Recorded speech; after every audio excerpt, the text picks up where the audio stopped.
أشهد أن لا إله إلا الله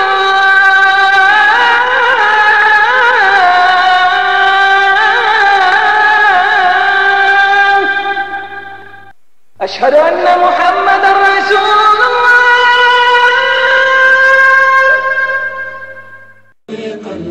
தோழர்களே, கலீஃபா பேசுகிறார். தோழர்களே, என் மீது உங்களுக்கு சில உரிமைகள் உள்ளன. மக்களுக்கு சொல்கிறார். ஜும்மாவில் மஸ்ஜிதிலே உரையாற்றுகிறார். கலீஃபா ஆன உடனே ஆற்றுகிற உரையிலே, தோழர்களே, என் மீது உங்களுக்கு சில உரிமைகள் உள்ளன. அந்த உரிமைகள் என்னவென்பதை நான் உங்களுக்கு அறிவிக்கின்றேன். அதன் மூலம் என்னை நீங்கள் இறுக பிடித்து உங்கள் உரிமைகளை கேட்டு பெறலாம் என்று அறிவிக்கிறார். பிஸ்மில்லாஹிர் ரஹ்மானிர் ரஹீம். அஸ்ஸலாமு அலைக்கும் வரஹ்மத்துல்லாஹி வபரகாத்துஹு. அன்பான சகோதர சகோதரிகளே, இந்த நிகழ்வில் பங்கு பற்றி உங்களிடத்தில்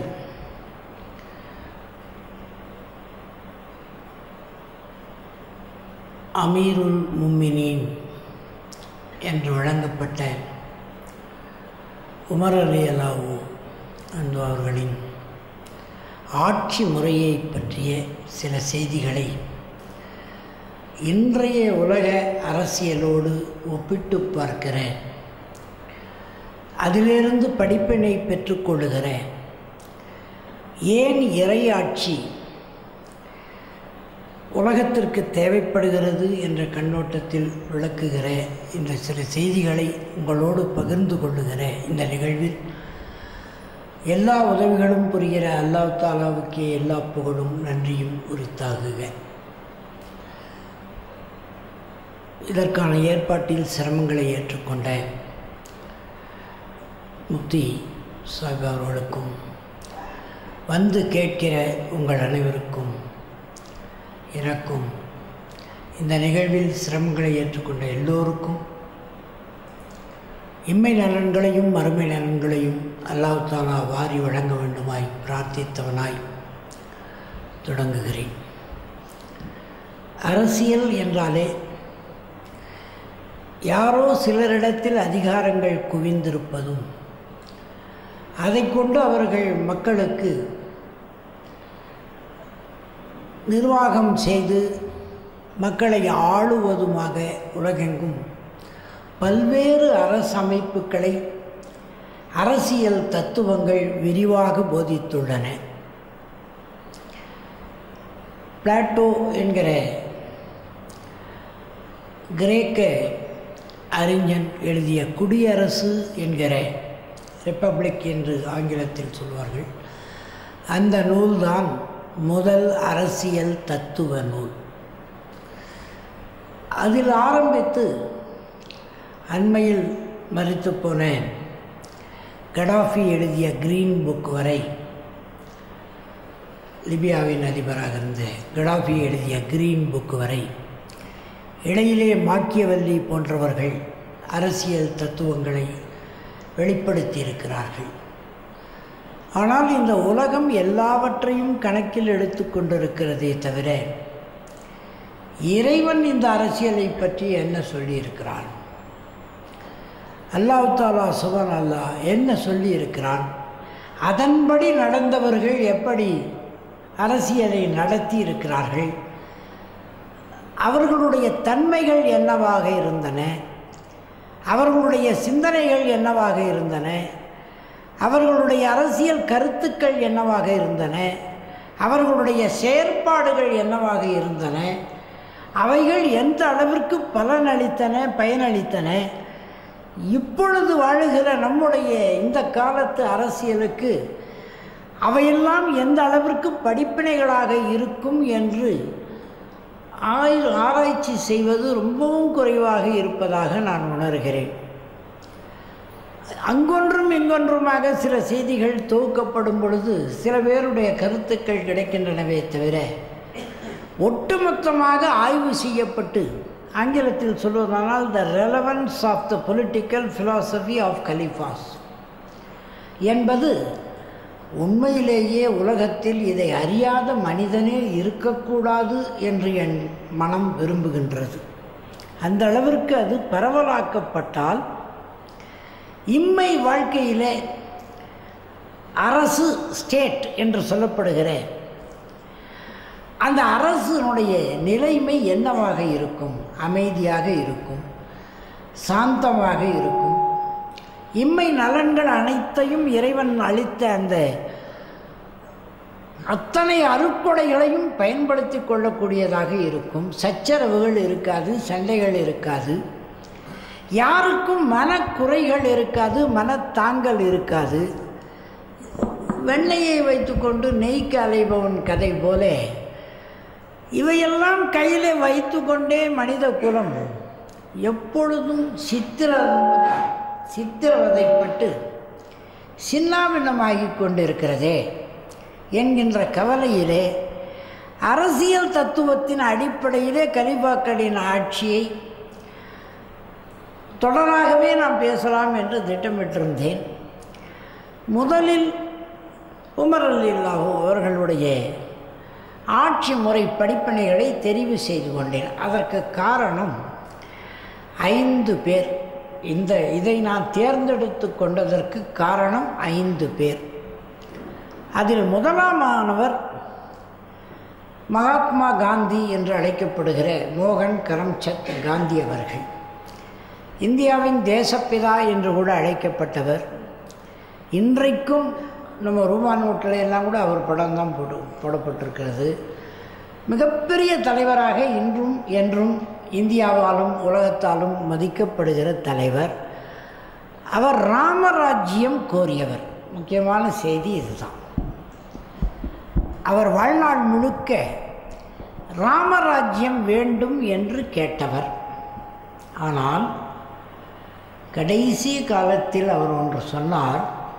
வெள்ளைக்காரன் ஆட்சி நடத்துகிற வரையில் ராமராஜ்யம் வேண்டும் என்று கேட்டுக்கொண்டிருந்தவர் கடைசியிலே சொன்னார், இந்தியாவுக்கு ஏற்ற ராஜ்ய அமைப்பு, அரசு அமைப்பு என்பது நிச்சயமாக உமர் ரலியல்லாஹுவினுடைய ஆட்சி அமைப்பு தான் என்று சொன்னார். இது எல்லோருக்கும் தெரிந்திருக்கிறது. இந்த செய்தி ஒன்றும் மறைக்கப்பட்டதாக இல்லை. ஆனால் இது தெரிந்தவர்களிடத்தில் நான் என் அறிவு கேட்டிய வரையில் கேட்டு பார்த்தேன். கொஞ்சம் வேடிக்கையாக கூட கேட்டேன். காந்தியாலே பாராட்டப்பட்டிருக்கிறது உமர் ரலியல்லாஹு ஆட்சிங்கிறீங்களே, அது என்ன ஆட்சி, அது எப்படி இருந்ததுன்னு சொல்லுங்கன்னா அது யாருக்கும் தெரியல. இதுதான் இதில் இருக்கிற பெரிய வேடிக்கை. எம்ஏ படித்து பிஹெச்டி படித்து சென்னை பல்கலைக்கழகத்தில் அரசியல் தத்துவத்துறையினுடைய தலைவர் என்னுடைய நண்பர். அவரை கூட கேட்டேன், உமர் ரலியல்லாஹு ஆட்சி முறைன்னு ஒன்று இருக்குதுன்னு காந்தி சொல்லியிருக்கிறாரே. ஆமாம் சொல்லியிருக்கிறாருன்னாரு. அந்த ஆட்சி எப்படி இருந்ததுன்னு கேட்டால் அது யாருக்கு தெரியும்னாரு. இது முதல் செய்தி. இரண்டாவது, பாபா சாஹேப் டாக்டர் அம்பேத்கர் இந்திய அரசியல் சட்டத்தை வடிவமைத்து கொடுத்தவர். இந்திய மக்களாலும் உலக மக்களாலும் மிகப்பெரும் தலைவராக போற்றப்படுகிற அப்பழுக்கற்ற மிகப்பெரிய தலைவர். அவரை சார்ந்துதான் இந்தியாவிலும் சரி தமிழ்நாட்டிலும் சரி பெரிய அரசியல் இயக்கங்கள் எல்லாம் நடந்து கொண்டிருக்கின்றன. இந்து லா என்ற ஒரு சட்டத்தை அவர் ஏற்படுத்த முயற்சி செய்தார். அதில் அவர் ஏமாற்றப்பட்டார். அது ஏற்றுக்கொள்ளாமல் தடுக்கப்பட்டதனாலே இந்து சட்டத்தை திருத்தி இந்து சட்டம் புதிதாக தருவதற்கு முயற்சி செய்தார். ஏமாற்றப்பட்டதனாலே சட்டமந்திரி பதவியை கூட நிராகரித்துவிட்டு ராஜினாமா செய்து வெளியேறியவர். அதற்கு பிறகு பௌத்தரானார். அதெல்லாம் உங்களுக்கு தெரியும். அந்த மாபெரும் தலைவர் ஒரு இடத்தில் குறிப்பிடுகிறார். அதுவும் ஒரு இடத்தில் என்றால் சாதாரணமாக பொதுக்கூட்டம் போட்டல்ல, அரசியல் நிர்ணய சபை விவாதத்தின் போது அடிமைத்தனத்தை ஒழித்து இந்தியாவில் முற்றாக அடிமைத்தனத்தை ஒழிக்க வேண்டும் என்றால் அதற்கு ஒரே வழிதான் இருக்கிறது. அடிமைத்தனத்தை உலகத்தில் முதலாக முற்றாக ஒழித்து காட்டிய உமர் ரலியல்லாஹுவினுடைய ஆட்சி முறைதான் அதற்கான வழி என்று பாபா சாஹேப் டாக்டர் அம்பேத்கர் குறிப்பிட்டிருக்கிறார். இதை நான் எந்த கூட்டத்திலையும் கேட்கல, யாரும் எனக்கு சொல்லலை. தெரிஞ்சோ தெரியாமலோ இஸ்லாத்துக்கு வந்த பிறகு இதெல்லாம் படிக்க தொடங்கின பிறகு அதிர்ச்சி அடைஞ்சிட்டேன். அவர் சொல்லியிருக்கிற விஷயத்தை இதுவரைக்கும் அம்பேத்கரை பற்றி நிறைய படித்த நான் இந்த விஷயம் தெரியாமையே என் காலத்தையே ஓட்டி 64 வயசு முடிஞ்சு போச்சு. அவரை பற்றி நிறைய தெரிஞ்சவன்னு என்னை எல்லாரும் சொல்லுவாங்க. எனக்கு இது தெரியலன்றது இப்போ தான் எனக்கே தெரிஞ்சிச்சு. இது 2வது மனிதர் என்னை தூண்டியவர். 3வது தந்தை பெரியார் மிக தெளிவாக ஒரு இடத்தில் சொல்லுகிறார், இந்தியா அமைதியாக வாழ வேண்டும் என்று தான் எல்லோரும் விரும்புகிறார்கள். அதுக்கு வெள்ளைக்காரனை துரத்தி விட்டு கொள்ளைக்கார ஆட்சியை உண்டாக்கி விடுவதற்கு முயற்சி செய்கிறார்கள். இதில் ஒரு திட்டம் வைத்திருக்கிறார்கள், முட்டாள்கள் ஓட்டு போட்டு அயோக்கியர்கள் ஆட்சிக்கு வருகிற முறை. இந்த முறையில் எந்த நிம்மதியும் வரப்போவதில்லை. ஒரு சர்வாதிகாரியின் ஆட்சி வர வேண்டும் இந்தியாவிற்கு. அந்த சர்வாதிகாரி உமரை போல் இருக்க வேண்டும் என்று பெரியார் தெரிவித்திருக்கிறார். இது 3வது மனிதர் என்னை தூண்டியவர். 4வது மனிதர் ஒருவர், என்ன எப்போவுமே இஸ்லாமிய உமரை பற்றியே பேசிக்கிட்டு இருக்கிறீங்க, இந்துக்களில் நல்ல அரசியல்வாதியே இல்லையா என்று அரசியல் நிர்ணய சட்ட சபையில் கேட்கப்பட்ட போது அம்பேத்கர் இதுக்கெல்லாம் பதில் சொல்ல முடியாதுன்னு சொல்லி உட்கார்ந்துட்டார். அவர் ஒரு பெரிய, அதோ கேட்டவர் சாதாரண ஆள் இல்லை, இரும்பு மனிதர் வல்லபாய் பட்டேல் கேட்கிறார், என்ன எப்போ பார்த்தாலும் உமருன்னே சொல்லிட்டு இருக்கிறேன். அந்த அரசியல் நிர்ணய சபை விவாதத்தில் அதிகமாக பேசப்பட்டது உமரை பற்றி தான். அவருடைய ஆட்சி முறை தான் சிறந்ததுன்னு சொல்கிறீங்க, இந்துக்களில் யாரும் இல்லையா, அந்த சிங்கு இல்லையா, இந்த சிங்கு இல்லையான்னு ஏதோ சொல்ல போக வல்லபாய் பட்டேல் சொல்லியிருக்கிறார், எவ்வளோ பேர் இந்து மன்னர்களெல்லாம் சிறப்பாக ஆளவில்லையா, அவர்களெல்லாம் விட்டு விட்டு இவரையே சொல்லிகிட்டு இருக்கிறீங்களேன்னு கேட்டபோது பாபா சாஹேப் டாக்டர் அம்பேத்கருக்கு பதில் சொல்லலை, இன்னொரு நபர் எழுந்து பதில் சொல்லுகிறார், இந்துக்கள் ஆட்சியெல்லாம் நடந்தது, உலகத்தில் எத்தனையோ ஆட்சிகள் நடந்தன, ஆனால் ஈடு இல்லாத ஆட்சி முறை என்றைக்கும் எந்த நாட்டிற்கும் எந்த காலத்திற்கும் பொருந்தக்கூடிய ஆட்சி முறை உமர் அலியல்லாவோ ஆட்சி முறை தான் என்று அந்த நபர் அரசியல் நிர்ணய சட்டசபையிலே பேசியிருக்கிறார். அவர் வேறு யாரும் இல்லை, பண்டித ஜவஹர்லால் நேரு, பின்னால் பிரதமர் ஆனார். இது 4வது நபர். 5வது மனிதர் ஒருவர், இது உங்களுக்கெல்லாம் ஆச்சரியமாக கூட இருக்கலாம்.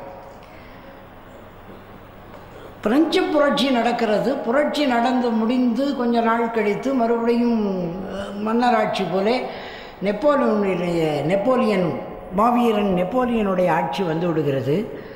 அப்பொழுது கேட்கிறார்கள், கில்லட்டின் பிளேடு வச்சு தலைகளையெல்லாம் கட்டுக்கட்டாக வரிசையாக நிறுத்தி வைத்து மன்னராட்சியை ஒழித்தோமே, மன்னர்களையெல்லாம் வெட்டி தள்ளினோமே, அதற்கு பிறகு மீண்டும் மன்னராட்சி போல ஒரு ஆட்சியை கொண்டு வர முயற்சிக்கிறீர்களே, இது சரியா என்று கேட்டபோது இது சரிதான்,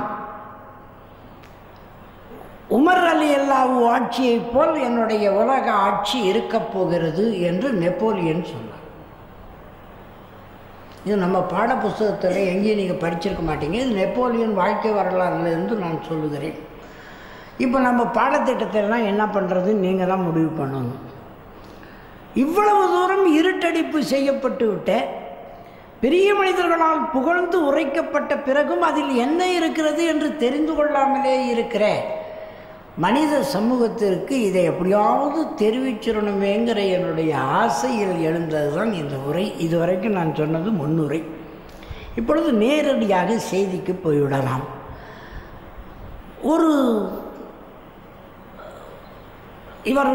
அவருடைய பெயரே உமர் பின் கத்தாப் ரலியல்லாஹு என்று அழைக்கப்படுபவர். அவருடைய கேரக்டர் என்னவாக இருந்தது, அவருடைய குணங்கள், காண்டக்ட் அண்ட் கேரக்டர் அடிப்படையில் என்னவாக இருந்தது? தொடக்கத்திலே இருந்து கடைசி வரைக்கும் பிடிவாத குணமுடையவராய் இருந்தார். தான் பிடித்த பிடியில் எப்பொழுதுமே அவர் விட்டு கொடுக்க மாட்டார், பிடிவாதமாக இருந்தார். 2வது, உண்மையை நோக்கிய பயணத்தில் எப்பொழுதும் பயணித்து கொண்டே இருந்தார். கடுமையாக நடந்து கொள்ளுகிறவர் என்று பெயர் எடுத்தவர். அதனால்தான் அபூபக்கர் சித்திக் ரலியல்லாஹுவுக்கு பிறகு இவர் பெயர் முன்மொழியப்பட்ட போது அங்கே எல்லோருமே பயந்து விட்டார்கள். அவர் ரொம்ப கடுமையானவராயிற்றே. அபூபக்கர் சித்திக்கு கூட அந்த கருத்தை அறிவிக்கிறார், இவர் ரொம்ப கடுமையானவராயிற்றே என்று அவர் பயந்து போனார்.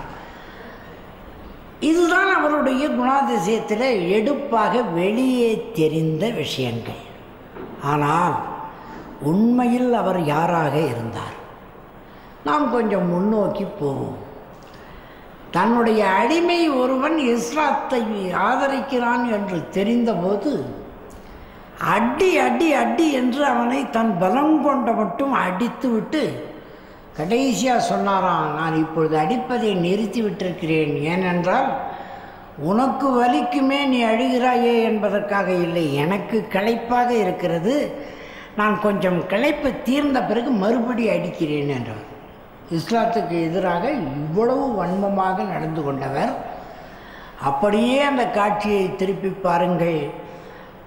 தங்கை இடத்திலே போகிறார். அவர்கள் திருக்குரானை வாசித்து கொண்டிருக்கிறார்கள். என்ன படித்தாய் என்று கேட்கிறார். அதெல்லாம் உனக்கு சொல்ல முடியாதுங்கிறாங்க. சொல் என்று தடுக்க வந்த கணவரை அடித்து, அவர்களுக்கு பாதுகாப்பாக பக்கத்தில் வந்த தன்னுடைய தங்கையையும் அடித்து ரத்தம் தோய்ந்து போகிற அளவிற்கு அடித்தவர். அவ்வளவு கடுமையாக நடந்து கொண்டவர். இது எல்லோருக்கும் தெரிந்த செய்தி. அவருடைய மறுபக்கம் ஒன்று இருக்கிறது. அடுத்து அந்த அம்மா சொல்கிறாங்க, உமர் அவர்களே, உன் தங்கையான என்னை நீ கொன்று விட்டாலும் பரவாயில்லை, நாங்கள் இஸ்லாத்தை கைவிட மாட்டோம். அந்த உறுதிப்பாடு தெரிந்த போது, அப்படி என்னதான் படித்தாய் நீ காட்டு என்ற போது ஓரிரு வசனங்கள் மட்டுமே காட்டப்படுகின்றன. அதை படித்த போதே அப்படியே மெழுகு போல உருகி போய் தவித்து போய் நான் நடுங்க, கையில் இருந்த வாள் நடுங்க, கண்கள் மழையாக பொழிய நபிகள் நாயகம் ஸல்லல்லாஹு அலைஹி வஸல்லம் இருந்த இடத்தை நோக்கி நகர்கிறார். அங்கே அவர் அர்கம் என்கிற ஒரு வீட்டிலே தங்கியிருக்கிறார், சபாமலை அடிவாரத்திலே. அங்கே இருக்கிற சஹாபாக்கள் இவரை பார்த்துவிட்டு வாளோடு வருகிறார் உமர். அவர் அந்த வாளை வைத்துக்கொண்டு இங்கே என்ன செய்கிறார் என்று பார்ப்போம், நம்மை தாக்க வருவார் என்னால் அந்த வாளை கொண்டு அவர் கதையை முடித்து விடுவோம் என்று அவர்கள் தயாராக அழுது கொண்டே வந்தவர் நபிகள் நாயகம் ஸல்லல்லாஹு அலைஹி வஸல்லம் அவர்களை தேடி இருவரும் கட்டிப்பிடித்து அணைத்து கலிமா சொல்லி அன்றைக்கு இஸ்லாத்தை ஏற்றுக்கொண்டவர். அந்த மாற்றம் எத்தனை வினாடிகளில் நிகழ்ந்திருக்கும் என்பதை தெரிந்து கொண்டால் ரெண்டு விஷயம் நமக்கு புரியும். ஒன்று, அவர் எவ்வளவு இளகிய மனம் படைத்தவர். இன்னொரு பக்கத்தில் இஸ்லாம் எவ்வளவு வலிமையானது. இந்த இரண்டும் வெளிப்படுகிறது. எத்தனை வினாடிகள்!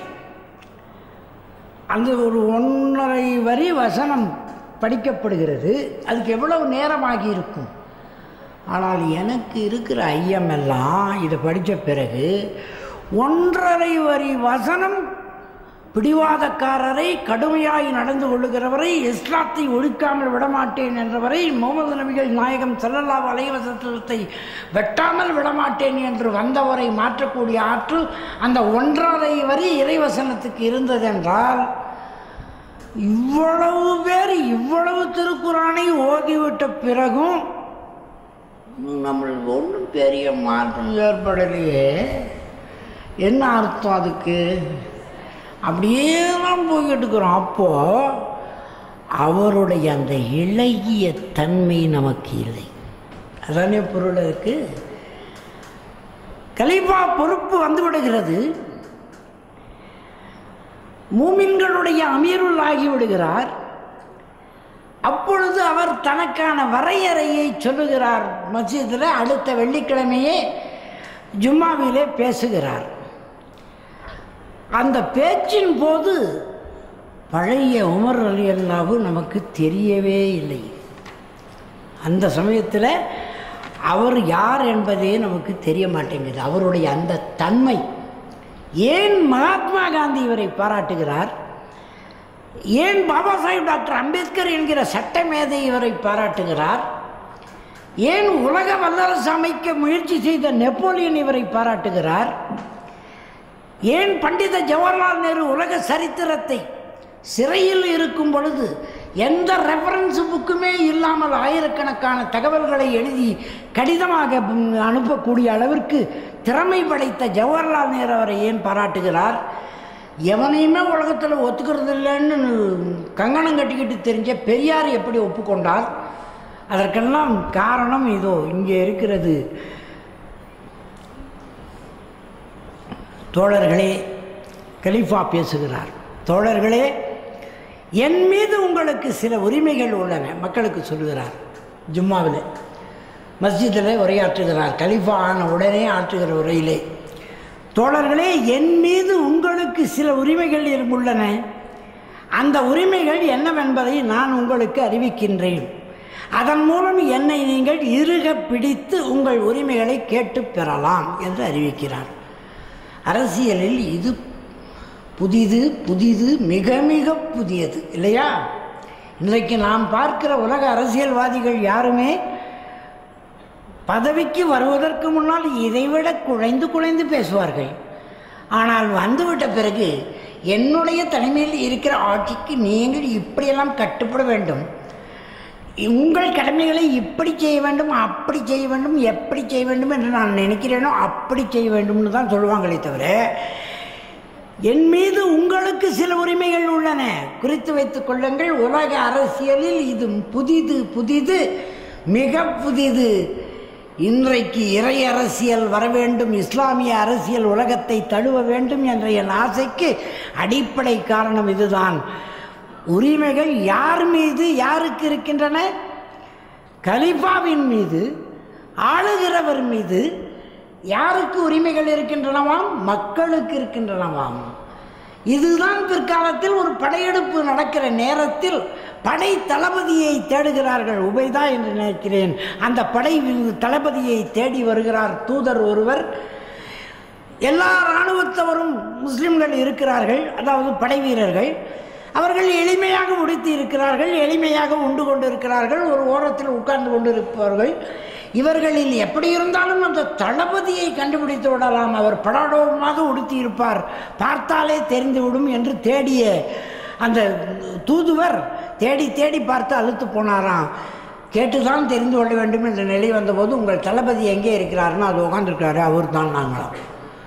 அவர்களில் ஒருவராக கன்னத்தில் கை வச்சுக்கிட்டு ஒருத்தர் உட்காந்துருந்தாராம். மிக எளிமையாக அவர்தான் அந்த தளபதி என்று அறிவிக்கப்பட்ட போது அவனுக்கு தலை சுற்றி போச்சான் அந்த தூதனுக்கு. இப்படி ஒரு எளிமையாக இராணுவ தளபதி இருப்பாரா போர் நடக்கிற நேரத்தில்? எந்த படாடமும் இல்லை. நம்ம ஆளுங்க பார்த்தீங்கன்னா போலீஸ்காரங்க எங்கன்னா கடத்தருக்கு போகும்போது கூட அந்த மெடலு, பிரிட்ஜு, அது பேட்ஜு எல்லாத்தையும் போட்டுக்கிட்டு தான் போகிறாங்க. சாதாரண போலீஸ்கார் கூட. தளபதிகளை பற்றி கேள்வியே இல்லை. இங்கே நமக்கு இருக்கிற தளபதிகள் ஏகப்பட்ட தளபதிகள். அவங்க செலவுலேயே போஸ்ட் அடித்து தளபதியே வருகன்னு அடிச்சுக்கிறாங்க அவங்க ஊருக்கு. ஆனால் இந்த தளபதியை பார்த்தபோது அவரை கண்டே பிடிக்க முடியல. அப்பொழுது சந்தேகம் வந்து கேட்குறாரு, இவரா தளபதி? தெரிஞ்சுக்கிட்ட பிறகு கேட்குறாங்க, என்னங்க இவ்வளோ எளிமையாக இருக்குங்களா? அது என்ன கேட்டால் பிரயோஜனம் இல்லை, இதை பக்கத்தில் இருக்கிற படை வீரர்களை கேளுங்கன்னா, படை வீரர்கள்கிட்ட கேட்கப்பட்டது உமருடைய படை தளபதி அவரை பற்றி கேட்கப்படுகிறது. ஏன் இப்படி இருக்கிறார் அப்படின்னு கேட்டால், ஆம், அவர் இறைவனுடைய ரசூலுல்லாஹ்வுடைய தோழராக வந்தவர்கள் வரிசையைச் சேர்ந்தவர். நாங்கள் அப்படித்தான் இருக்க வேண்டும். அவர் எங்களாலே தேர்ந்தெடுக்கப்பட்டவர். ஆனால் எங்கள் இஷ்டப்படி நடக்க வேண்டியவர், எங்களைப் போலவே வாழ வேண்டியவர். யார்? தளபதி. எங்கள் இஷ்டப்படி நடக்க வேண்டியவர், எங்களைப் போலவே வாழ வேண்டியவர், எந்த தவறும் செய்ய அனுமதி இல்லாதவர். அவர் திருடினால் அவர் கையை நாங்கள் வெட்டி விடுவதற்கு எங்களுக்கு உரிமை உண்டு. அவர் தவறு செய்தால் அந்த தண்டனையை அவர் ஏற்றுத்தான் ஆக வேண்டும். தளபதியே வாழ்நாங்களாம், தளபதியே தான் நான் சொன்ன படை வீரர். அவர் யாருன்னு கேட்டால் உமர் ரலியல்லாஹுவுடைய தளபதி. பஸ்ராவிலே ஆளுநராக இருந்தவர் அப்படித்தான் மிக எளிமையாக இருந்தார். அதெல்லாம் பின்னாலே நம்ம தொடரில் பார்க்கலாம்.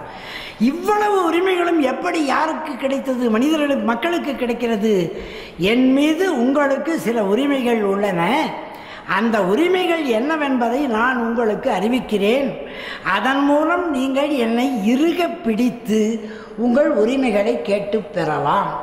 இந்த அரசியல் புதிது, எல்லோருக்கும் புதிது. இன்னைக்கு எந்த தலைவரிடமாவது போய் எங்களுக்கு இந்த உரிமையெல்லாம் இருக்கின்றன, உங்களை நாங்கள் இருக்க பிடித்து அதை கேட்போம் என்றால் நம்முடைய நறுக்கி பிடித்து ஜெயிலுக்கு அனுப்பிவிடுவார்கள். உண்டா இல்லையா? உலகம் முழுக்க இந்த ஆட்சி தான் நடைபெறுகிறதே தவிர உமர் ரலியல்லாஹுடைய ஆட்சியில் மிகச்சிறப்பாக இது எடுத்து வைக்கப்படுகிறது. உங்களுக்கு உரிமை இருக்கிறது. யாருக்கு? மக்களுக்கு உரிமை இருக்கிறது. அந்த உரிமைகளை என்னிடத்தில் இறுக்கி பிடித்து கேட்டு பெறுவதற்கும் உங்களுக்கு உரிமை இருக்கிறது. என்னென்ன உரிமைன்னு இப்போ படிக்க போகிறேன். அதுக்கு தான் இவ்வளோ பில்டப் கொடுத்தேன். ஏன்னா அந்த என்ன உரிமைன்னு டக்குன்னு சொல்லிவிட்டா சப்புன்னு போயிடும். ஒவ்வொன்றாய் படிக்கிறேன் பாருங்கள். முதலாவதாக, சட்டத்திற்கு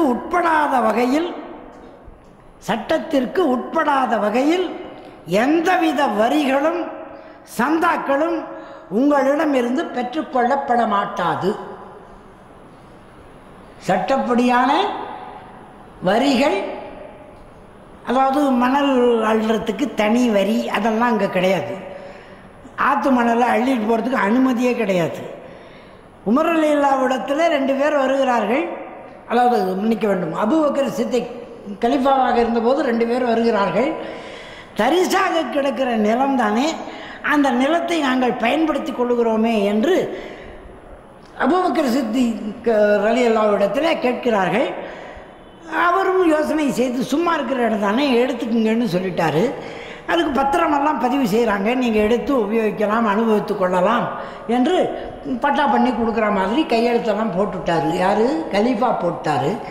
எதற்கும் சாட்சியாக உமர் வந்தால் ஒரு கையெழுத்து வாங்கிக்கோங்களேன் அப்படின்னு சொல்கிறாரு.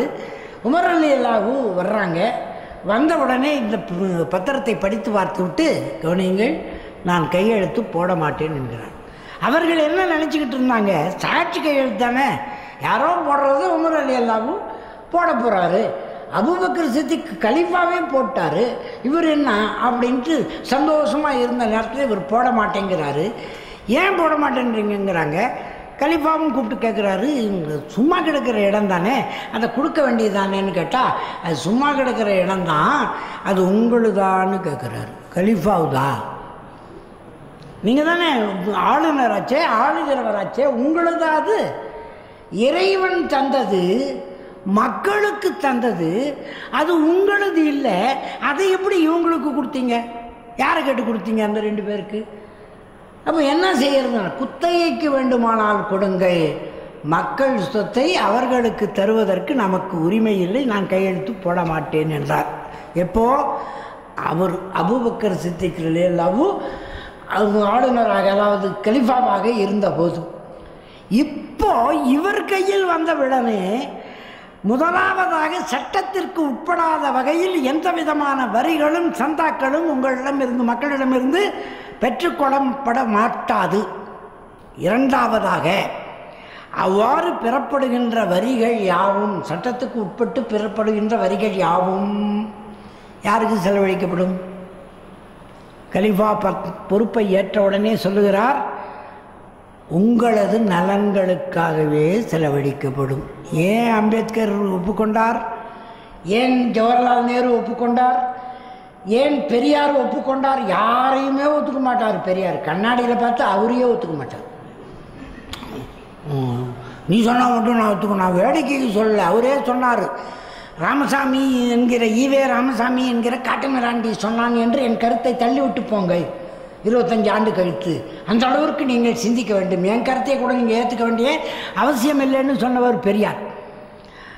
அவர் யாரையுமே ஒத்துக்க மாட்டார். அவர் உமர் ரலியல்லாஹுவை அரசியல் தலைவராக ஒப்புக்கொள்ளுகிறார் என்றால், பாபா சாஹேப் டாக்டர் அம்பேத்கர் ஏற்றுக்கொள்ளுகிறார் என்றால், மகாத்மா காந்தி ஏற்றுக்கொள்ளுகிறார் என்றால், ஜவஹர்லால் நேரு ஏற்றுக்கொள்ளுகிறார் என்றால், மாவீரன் நெப்போலியன் ஏற்றுக்கொண்டார் என்றால் காரணம் இருக்க வேண்டும் அல்லவா? அந்த காரணம் இதுதான். இரண்டாவதாக, அவ்வாறு பெறப்படுகின்ற வரிகள் யாவும் உங்களது நலன்களுக்காகவே செலவழிக்கப்படும். மூன்றாவதாக, உங்களது நிலங்களை பாதுகாப்பது யார்? இப்போ நிலத்தை அபகரித்து விட்டார்கள், நிலத்தை அபகரிக்கலாம் என்று பார்த்தார்கள் என்று நினைத்தார்கள், இதுக்கெல்லாம் கேஸ் போட்டுக்கிட்டு இருக்கிறாங்க இல்லையா? உங்கள் நிலங்களை பாதுகாப்பது என் மீது தவிர்க்க முடியாத கடமையாகும். எங்கேருந்து எது வரைக்கும்? மதீனாவிலிருந்து மடகாஸ்கர் வரைக்கும். நிலம்னா நீங்கள் சும்மா குட்டி குட்டி நிலம் இல்லை. இங்கே 2.5 ஏக்கர் நிலம் இருந்தாக்கா 8 பேர் சொந்தம் கொண்டாடுறோம் இல்லையா? அங்கே மடகாஸ்கர் வரை, ரோம் நாடு வரை பரவி இருந்த அந்த பிரதேசம் அனைத்துக்கும் ஹில்ம் பகுதி, புனித பகுதிகள் எல்லாம், ஜெருசலேம் உள்பட எல்லா நிலங்களும் யாருக்கு சொந்தம்? உங்களது நிலங்களை பாதுகாப்பது என் மீதான தவிர்க்க முடியாத கடமையாகும். 4வதாக, உங்களது வளமான வாழ்வுக்காக பணியாற்றுவதும், உங்களுடைய வளமான வாழ்வுக்காக பணியாற்றுவதும், உங்களது நலன்களை பேணுவதும் என் மீது உள்ள கடமையாகும். அப்படின்னா உங்கள் மீது உள்ள உரிமையாகும், உங்களுக்கு என் மீது உள்ள உரிமையாகும். எப்பொழுதும் கேட்கலாம், இறுக்கி பிடித்து கேட்கலாம் என்கிறார்.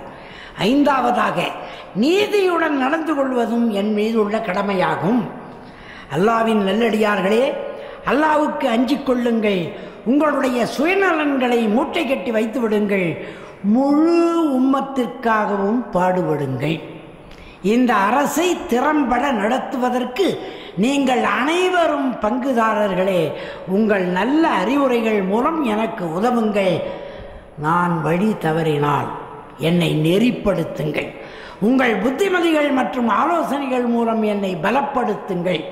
இஸ்லாத்தின் ஒளி வீசி பிரகாசிக்க வேண்டும் என்ற எண்ணத்தை வளர்த்து கொள்ளுங்கள் என்று முடிக்கிறார். சுருக்கமான உரைதான்.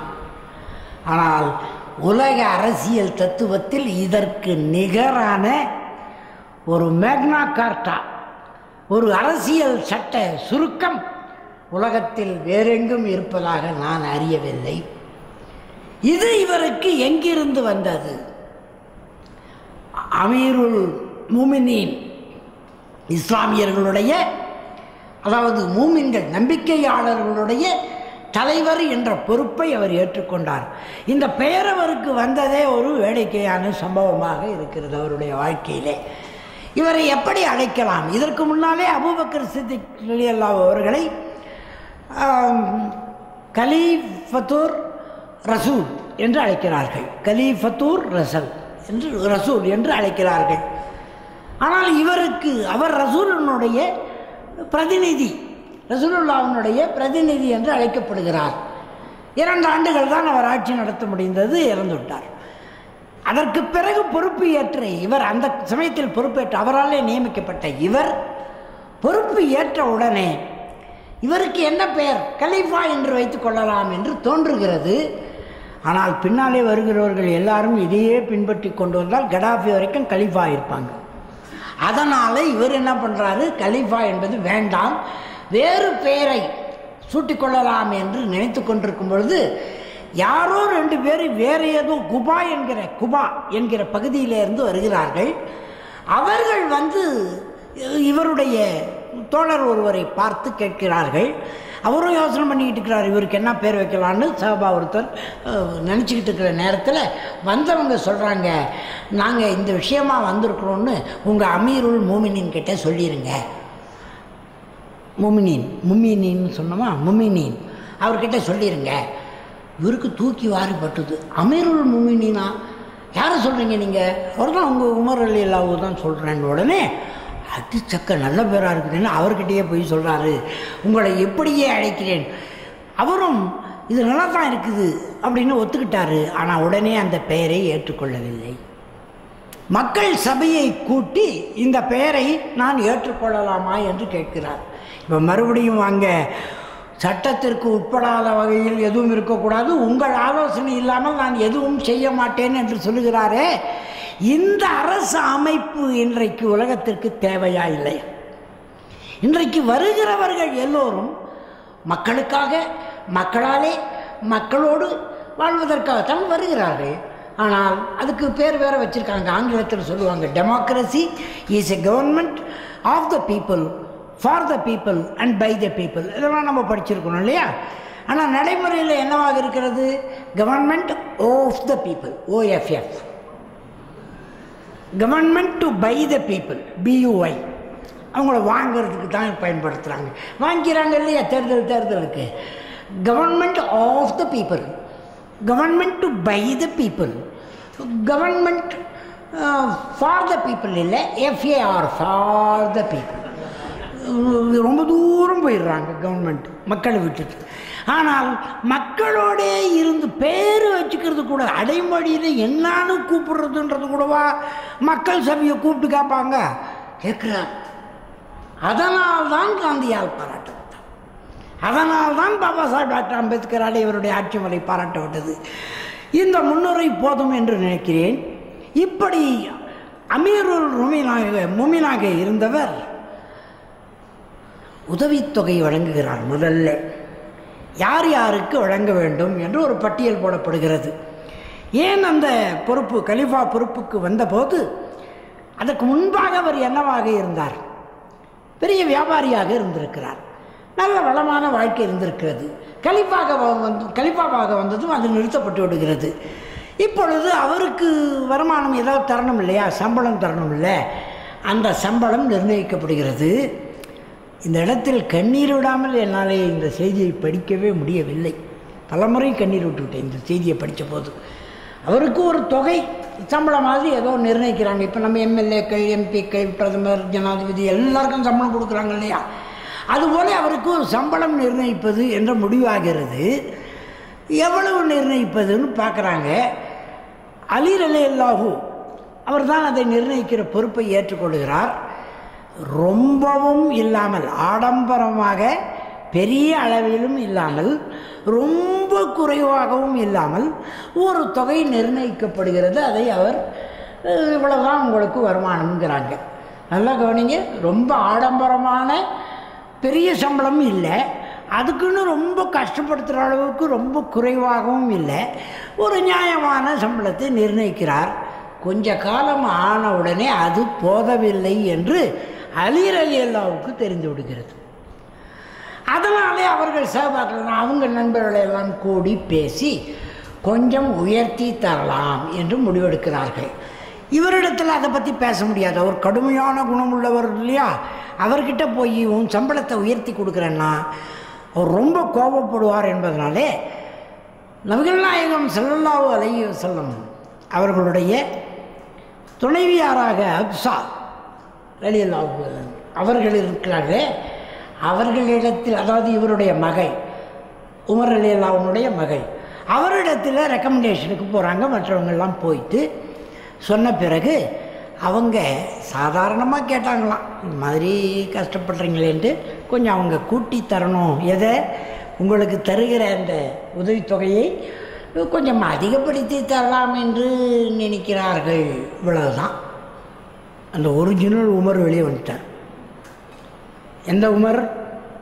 அந்த வாள் எடுத்துக்கிட்டு முதல்ல வந்தார் பாருங்க, அந்த உமர் வெளியே வந்து, யாரு? எனக்கு சம்பளத்தை கூட்டி தர்றதா, அதிகப்படுத்தி தர்றதா, யார் சொன்னது? ஒன்றுட்டு அதுக்கப்புறம் பதில் சொல்கிறார் பாருங்க. நீங்கள் மகளையே கேட்குறாரு, நீங்கள் ரசூலுல்லாவோட தானே இருந்தீங்க. அன்னை ஹப்ஸா அலி அவர்கள் இந்த விஷயத்தை உமர் அவர்களிடம் எடுத்து சொன்ன பொழுது உமர் அவர்கள் கடுமையான கோபம் கொண்டார்கள். அது மட்டுமல்ல, இதனை உங்களிடம் தெரிவித்தவர் யார் என்பதை சொல்லுங்கள் என்று அதட்டினார்கள். சொன்னவங்க சாதாரண ஆள் இல்லை, அலி ரலியல்லாஹு உத்மான் அவங்கெல்லாம் சொல்கிறாங்க. அதை அந்த அம்மா போட்டு கொடுக்காம பின்னர் உமர் அவர்கள் அன்னை ஹப்ஸா அவர்களை பார்த்து, ஹப்ஸாவே, மகள் தானே, இறை தூதர் அவர்களின் உடை எவ்வாறு இருந்தது என்றார். கவனமாக கேட்டுக்கிட்டு வாங்க. இந்த இடத்துல தான் அழுதுட்டேன். இதை படிக்கும்போதெல்லாம் ஒரு 10 முறை 20 முறை படிச்சிருப்பேன். இப்போ இருக்கிற நான் யாரோ அரசியல்வாதிகள்லாம் பார்த்துக்கிட்டு தானே இருக்கிறேன். உங்களை மாதிரி நானும் பார்த்துருக்கணும் இல்லை. 40 வருடம் நம் நாட்டு பெரிய அரசியல் தலைவருக்கு மிக நெருக்கமான நண்பராக இருந்தேன். அவருடைய ஒவ்வொரு அசைவும் எனக்கு தெரியும். என்னை பற்றியும் அவர் ரொம்ப பாராட்டி பேசுவார். அவ்வளவு நெருக்கமாக இருந்து பார்த்த நான் இதை படிக்கும்போது என்னால் அழாமல் படிக்க முடியவில்லை. கேட்குறாரு, இறை தூதர் ஸல்லல்லாஹு அலைஹி வஸல்லத்தின் உடை எவ்வாறு இருந்தது மகளை கேட்குறாரு. ஏன்னா மனைவி இல்லையா, ரசூலுடைய மனைவி ஹப்ஸா, அவங்கள கேட்குறாரு. அதற்கு 2 ஜோடி உடைகள் இருந்தன. அவற்றில் சிவப்பு நிற உடையை ஜும்மா நாட்களிலும் வெளிநாட்டு தூதுவர்கள் வரும்பொழுதும் அவர்களை வரவேற்கவும் அணிந்து கொள்வார்கள். மீதி ஒரு உடை ஒரே உடை தான். இது நபிகள் நாயகம் ஸல்லல்லாஹு அலைஹி வஸல்லம் மதீனாவை, அதுவும் அரபிய பகுதி மொத்தத்தையும் இஸ்லாமிய மயமாக்குகிற நோக்கமுடைய இறை தூதருக்கு 2 உடை தான் இருந்தது. இன்றைக்கி இருக்கிறவங்கள பார்த்துருக்குறீங்கள, உலகமெல்லாம் உடை எவ்வளோ உடுத்திட்டு இருக்காங்க. ஆட்சியாளர்கள் இருக்கட்டும், என்னை பார்க்க வர்றாங்க, தலைவர்கள் பார்க்க வர்றாங்கல்ல, முஸ்லீம் பெரியவர்கள், அவங்க உடையை பார்த்தாலே எனக்கு பயமாக இருக்குது. அவங்க முதல்ல வந்துடுறாங்க, அவங்க உடை அப்புறமா வருது கொஞ்சம் நேரம் பொறுத்து. பின்னால் அவ்வளோ பேர் சார்லாம் உடுத்திக்கிட்டு விதவிதமாலாம் மின்னிக்கிட்டு வர்றாங்க. இதை படித்த போது என்னால் கசிந்து போகாமல் இருக்க முடியல. சரியான இடத்திற்கு அல்லாஹ் தாலா சுப்ஹானல்லாஹ் என்னை கொண்டு வந்து சேர்த்திருக்கிறான். ஏன்னா நான் பெரிய அரசியலெல்லாம் படித்தவன், பெரிய மனோ தத்துவம் படித்தவன், வீராதி வீரன் வீரபத்திரன் பேரன் நினச்சிக்கிட்டு இருந்தேன். இதை படிக்கும்போது தான் தெரிகிறது ஒரு ஆட்சியாளர்கள் எவ்வளவு எளிமை. அதுவும் ரசூலுல்லாவுக்கு இறை தூதருக்கு 2 ஜோடி உடைகள் தான் இருந்தன. அவற்றில் சிவப்பு நிற உடையை ஜும்மா நாட்களிலும் வெளிநாட்டு தூதுவர்கள் வரும்போதும் அவர்களை வரவேற்கவும் மட்டும் அணிந்து கொள்வார்கள். இது அடுத்த கேள்வி கேட்கிறாரு உமர் ரலியல்லாஹு. பின்னர் இறை தூதர் அவர்கள் சாப்பிட்ட மிகச்சிறந்த உணவு எது? நம்மெல்லாம் சாப்பிட்டதெல்லாம் நினைவு வச்சுக்கோங்க. அதுவும் சகர சமயத்தில் நம்ம வெட்டு இருக்குதே, உங்கள் வீட்டு வேட்டா எங்கள் வீட்டு வேட்டா. இதோ எங்கள் இப்ராஹிம் பாய் சகர் சாப்பாட்டுக்கு போனார் ஒரு நாள். வெறும் 450 ரூபா தான் சாப்பாடு, சகர் சாப்பாடு. உண்மை தானே நான் சொல்கிறது. 450 ரூபாய்க்கு சகர் சாப்பாடு சாப்பிட்டு வந்துட்டார். நோன்பு ஆரம்பிக்கிறாங்களாம் 450 ரூபா கொடுத்து ஹோட்டலில். ஆனால் அவர் ரசூலுல்லாஹ் என்ன சாப்பிட்டார்? இறை தூதர் அவர்கள் சாப்பிட்ட மிகச்சிறந்த உணவு என்ன? சாதாரண கோதுமை ரொட்டியே, அதுதான் சிறந்த உணவா என்றார்கள் அன்னை ஹப்ஸா அவர்கள். பின்னர் அவர்கள் படுக்கைக்கு பயன்படுத்திய மிகச்சிறந்த விரிப்பு எது? முரடானதொரு துண்டு போர்வை. கோடை காலத்தில் அதனை 4ஆக மடித்து அதன் மீது படுத்துக் கொள்வார்கள்.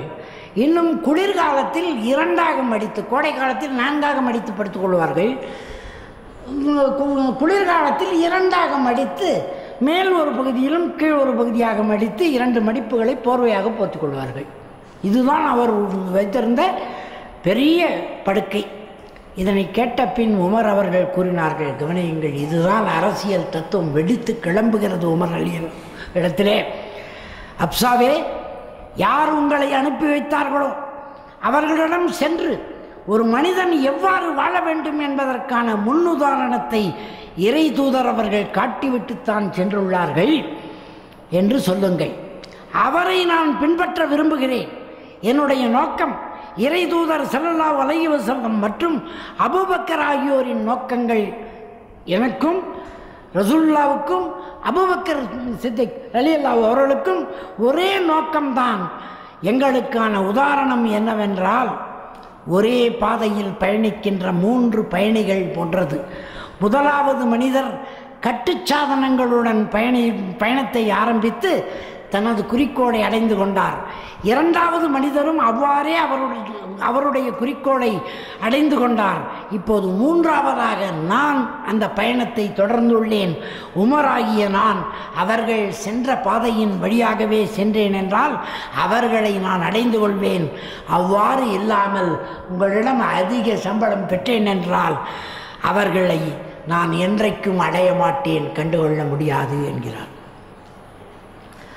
ஆக அரசியல் தலைவர்கள் எப்படி இருக்க வேண்டும், இது ரொம்ப விரிவாக சொல்லிவிட்டேன் என்று நினைக்கிறேன். ஆனால் இது என்னை உறுத்தி கொண்டே இருக்கிறது. இன்றைக்கு இருக்கிற அரசியல்வாதிகள் உண்மையில் அரசியல்வாதிகள் தானா? மக்களிடத்தில் எந்த உரிமையாவது அவர்கள் தந்திருக்கிறார்களா? எவ்வளவு ஆடம்பரம்! இப்போ எங்கள் பகுதியில் ஒரு அரசியல் தலைவர் நிலம் வாங்கியிருக்கிறாரு. எவ்வளவுக்கு வாங்கினாருன்னு தெரியல. இப்போ அதை விற்க போகிறார். அதாவது நான் குடியிருக்கிற திருவேற்காட்டில் எவ்வளவுன்னு கேட்டால், ஒரு கிரவுண்ட் ஒரு சும்மா 2400 சதுர அடி 3 கோடி ரூபாயா. எவ்வளவு இடம் இருக்கிறது என்றால் ஒரு 20 ஏக்கர் மட்டும்தான் இருக்கிறது. 20 ஏக்கர் இடத்த வளைச்சி போட்டு காம்பவுண்டு போட்டு 3 கோடியாம் ஒரு 2400 சதுர அடி மட்டும்.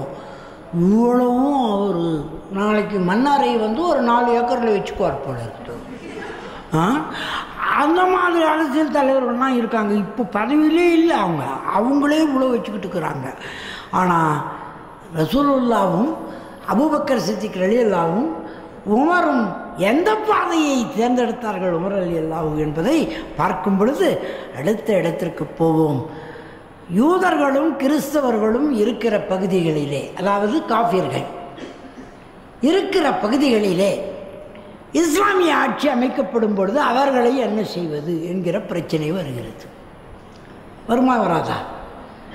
முஸ்லிம்களுடைய அரபு முழுக்க இறை தூதர் அவர்கள் மரணத்தருவாயை நெருங்கிய பொழுது, ரசூலுல்லாஹ் இறை தூதர் ஸல்லல்லாஹு அலைஹி வஸல்லம் மரணத்தருவாயை நெருங்கிய பொழுது அவருக்கு ஒரு ஆசை இருந்தது, வெளிப்படுத்தினார். அரபு பிரதேசம் முழுவதும் முஸ்லிம்களை கொண்ட பிரதேசமாக மலர வேண்டும் என்று ஆசை வைத்தார்கள். இறை தூதர் ஸல்லல்லாஹு அலைஹி வஸல்லம் அவர்கள் வாழ்ந்த காலத்தில் அரபு கோத்திரங்கள் பல இஸ்லாத்தை ஏற்றுக்கொண்டன. கைபர், நஜ்ரான் பகுதிகளில் மட்டும் கிறிஸ்தவர்கள் சிலர் இஸ்லாத்தை ஏற்றுக்கொள்ளாமல் இருந்தனர். அபூபக்கர் அவர்கள் ஆட்சி காலத்தில் இஸ்லாத்தை ஏற்றுக்கொண்ட பல கோத்திரங்கள் இஸ்லாத்தை விட்டு வெளியேறிவிட்டனர். அப்பொழுது நடந்த போரில் பல கோத்திரங்கள் தோற்கடிக்கப்பட்டு அவர்கள் மீண்டும் இஸ்லாத்திற்குள் நுழைந்து கொண்டார்கள். அபூபக்கர் ரலியல்லாஹு அவர்கள் ஆட்சி செய்த அந்த குறுகிய காலத்தில் யூதர்கள் மற்றும் கிறிஸ்தவர்களிடையே நல்லிணக்கத்தை தொடர்ந்து கடைபிடித்து வந்தார்கள் அபூபக்கர் சித்திக் ரலியல்லாஹு. அப்பொழுது நடந்த போரில் கைபர் வெற்றி கொள்ளப்பட்டது.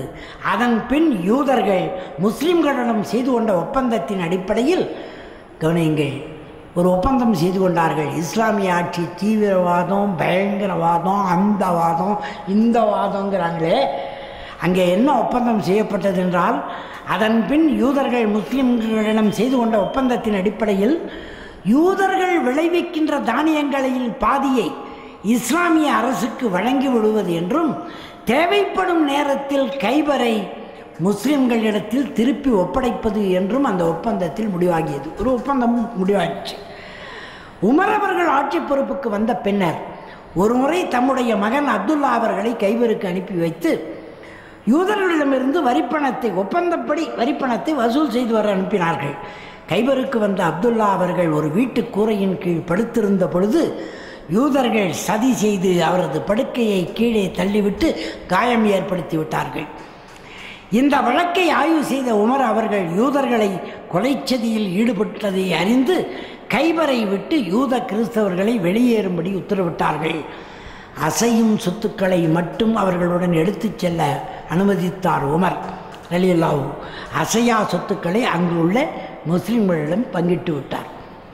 இவ்வளவு கடுமையாக நடந்துக்கிட்டவர் அடுத்த இடத்துல பார்த்திங்கன்னா, யூதர்களும் கிறிஸ்தவர்களும் அரேபியாவிலிருந்து வெளியேற்றப்பட்ட பின்னர் அரேபியா முழுவதும் முஸ்லிம்களை கொண்ட தேசமாக மாறிவிட்டது. உமர் ரலியல்லாஹு அவர்களின் ஆட்சியின் பொழுதுதான் அரேபியா முழுக்க முஸ்லிம் பிரதேசமாக மாறிய வரலாற்று சாதனை படைக்கப்பட்டது. அதற்கு பிறகு அந்த அரேபியர்கள், அதாவது யூதர்களும் கிறிஸ்தவர்களும் இஸ்லாமியர்களாகி உள்ளே வந்து விட்டார்கள். அதற்கு அனுமதியை வழங்கிவிட்டார். அப்படி என்றால் இஸ்லாமிய நெறிப்படி வாழ்வது என்பதில் தான் இவர் குறியாக இருந்தாரே தவிர யூதர்களா கிறிஸ்தவர்களா என்பதற்காக அவர்களை விரட்டவில்லை. இஸ்லாமிய மயமாக அரபு தேசங்கள் அனைத்தையும் ஆக்குவதில் வெற்றி கண்டவராக திகழ்ந்தார். இப்பொழுது மூமின்களை, முஸ்லிம்களை, நம்பிக்கையாளர்களை கேட்கிறேன், இதை பற்றி என்னைக்காவது நாம் சிந்தித்ததுண்டா? முடிஞ்சால் அவங்கள மாதிரி நம்ம ஆயிடலாமான்னு பார்க்குறோமே தவிர காபிர்கள் மாதிரி அவர்களுக்கு ஏகத்துவத்தை எடுத்து சொல்லி இந்த முறையான அரசியல் தான் சிறந்தது என்பதை எடுத்து சொல்லி அவர்களை இந்த பக்கம் அழைத்தோமா என்றால் இல்லை. இப்போ சரி, இஸ்லாமிய ஆட்சினா எப்படி இருக்கும்? அது உமர் ரலியல்லாஹு காலத்தில் மற்ற வணக்க வழிபாடுகள் தராவி தொழுகையெல்லாம் அவர் தான் கொண்டு வந்தார் என்பதெல்லாம் உங்களுக்கு தெரியும். அதை பற்றி தேவைப்பட்டால் பிறகு பார்க்கலாம். நேரடியாக நாம் இதுக்கே போவோம். முதலில் ஆட்சிக்கு வந்ததும் ஒரு நடவடிக்கை எடுக்கப்படுகிறது உமர் ரலியல்லாஹு அவர்களாலே. அதாவது இஸ்லாமிய பகுதிக்குள்ளே அவர் ஆட்சி நடத்துகிறார், மற்ற பகுதிகளும் கைப்பற்றப்படுகின்றன.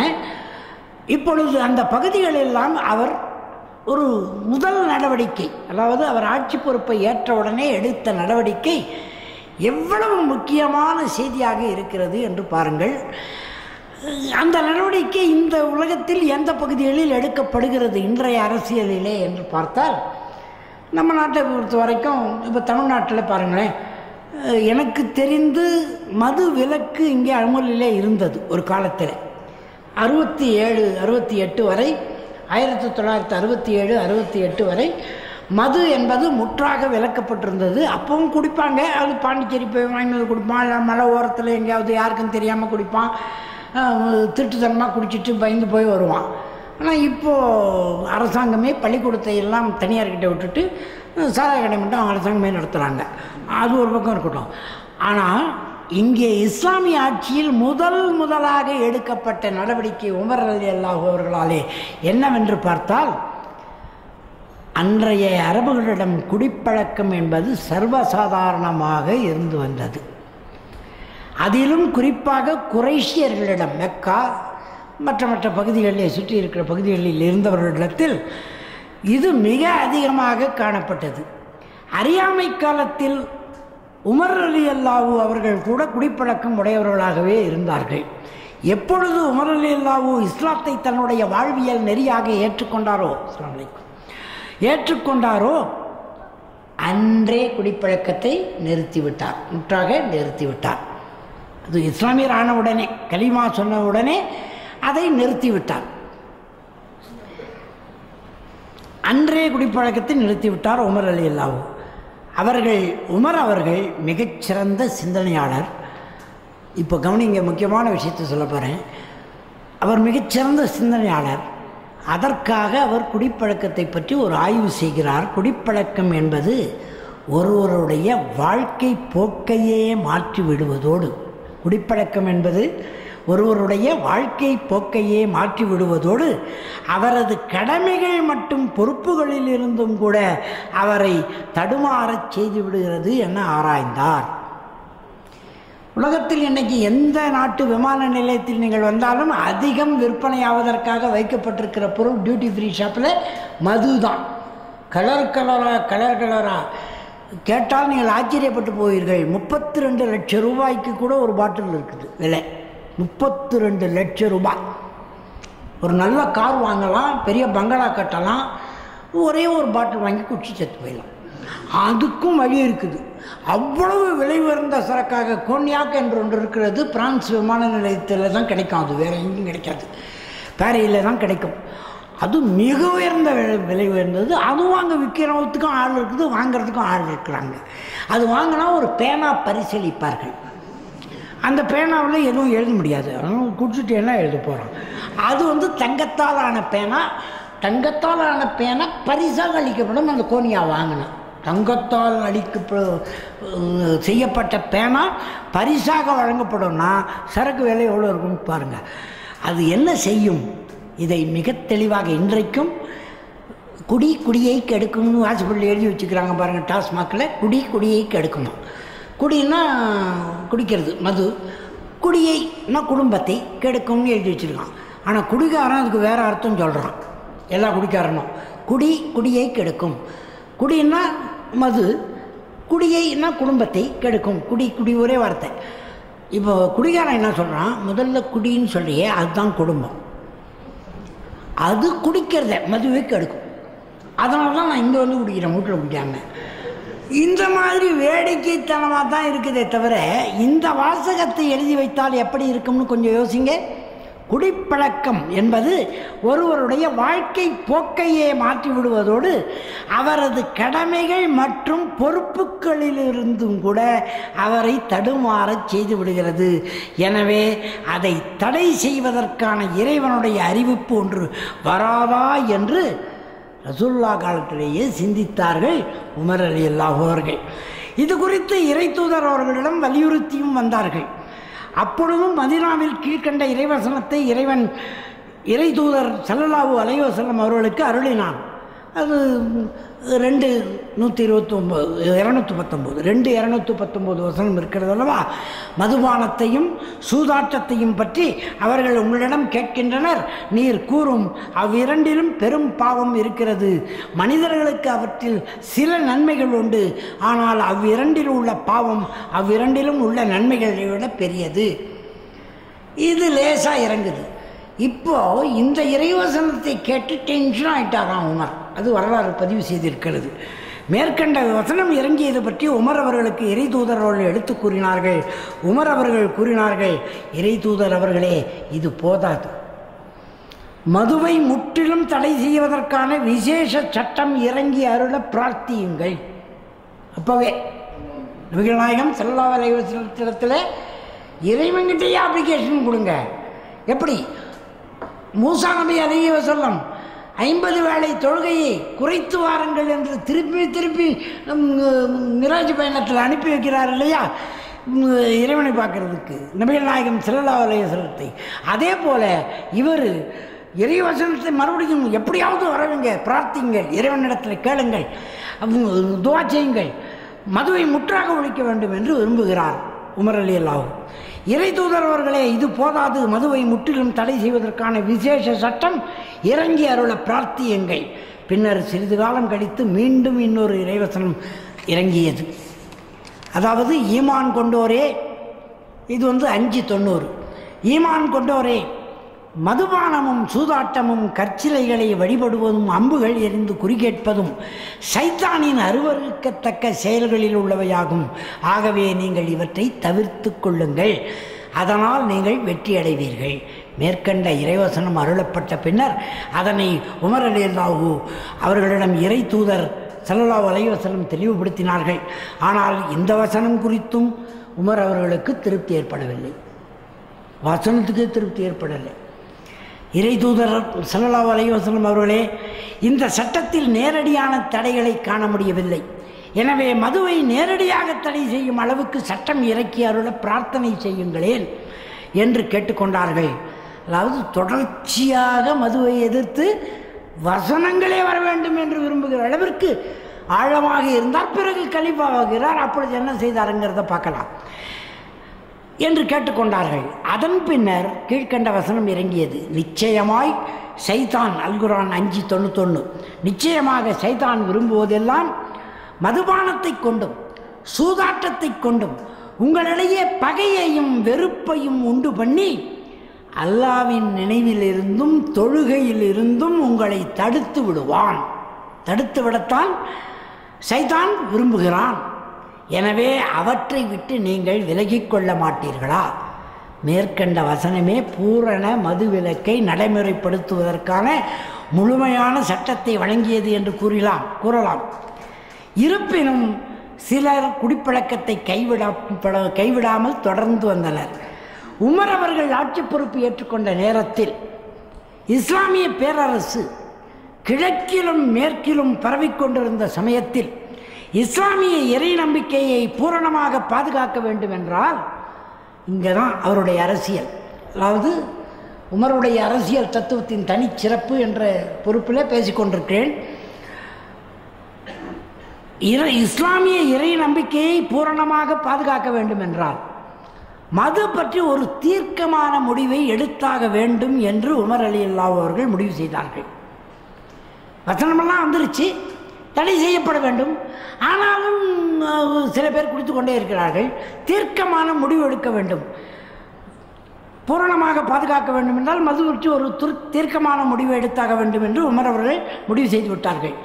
வேறு சில குற்ற நடவடிக்கைகளுக்கு திருமலை குரானில் நேரடியாகவே தண்டனை சட்டங்கள் அருளப்பட்டுள்ளன. ஆனால் குடிப்பழக்கத்திற்கான தண்டனை சட்டம் எதுவும் அதில் வழங்கப்படவில்லை. குடிப்பழக்கத்துக்கு என்ன தண்டனைன்னு திருக்குரானில் எதுவும் வழங்கப்படவில்லை என்று திருக்குரானையே தொகுப்பதற்கு முன்மாதிரியாக செயல்பட்டு காட்டி அவர் காலத்தில் தான் அது முழுமையாக தொகுக்கப்பட்டது என்பதை நாம் அறிவோம். அவ்வளவும் செய்தவர் அதில் அலசி பார்த்து விட்டுத்தான் இந்த முடிவுக்கு வருகிறார். சட்டங்கள், அதாவது தண்டனைகள் சொல்லப்படவில்லை. இறைவன் அதனை முற்றிலும் தடை செய்ய நாடியிருந்தால் அதற்கான தண்டனை சட்டத்தையும் வழங்கியிருப்பான் அல்லவா என்று குடிகாரர்கள் விவாதம் செய்து குடிப்பழக்கத்தை தங்களுக்கு சாதகமான அம்சமாக ஆக்கிக்கொள்ள பார்த்தார்கள்.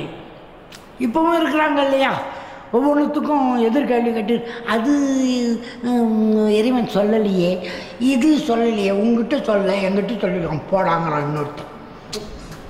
இந்த ராத்திரியில் சண்டை போடுவாங்களே தொப்பி போட்டுக்கிட்டு, அதை டிவியில் பார்த்தீங்கன்னா தெரியும். இதுக்கு அது அர்த்தம் இல்லைன்றார் ஒருத்தர், மறுநாள் அதுக்கு இது அர்த்தம் இல்லைங்கிறாரு இன்னொருத்தர். எதுக்கு எது அர்த்தம் நமக்கு ஒன்றும் புரியுது இல்லை. அதனால் நான் என்ன பண்ணுறது, மூடி வச்சிருது டிவியை, நம்மளால் இப்போ முடிஞ்சது அவ்வளோதான். அதே போல் இவங்க இப்படி ஒரு காரணத்தை சொல்லி இறைவன் அதனை முற்றிலும் தடுக்க நாடியிருந்தால், தடை செய்ய நாடியிருந்தால் அதற்கான தண்டனை சட்டத்தையும் வழங்கியிருப்பான் அல்லவா என்று குடிகாரர்கள் விவாதம் செய்து குடிப்பழக்கத்தை தங்களுக்கு சாதகமான அம்சமாக ஆக்கி கொள்ள பார்த்தார்கள்.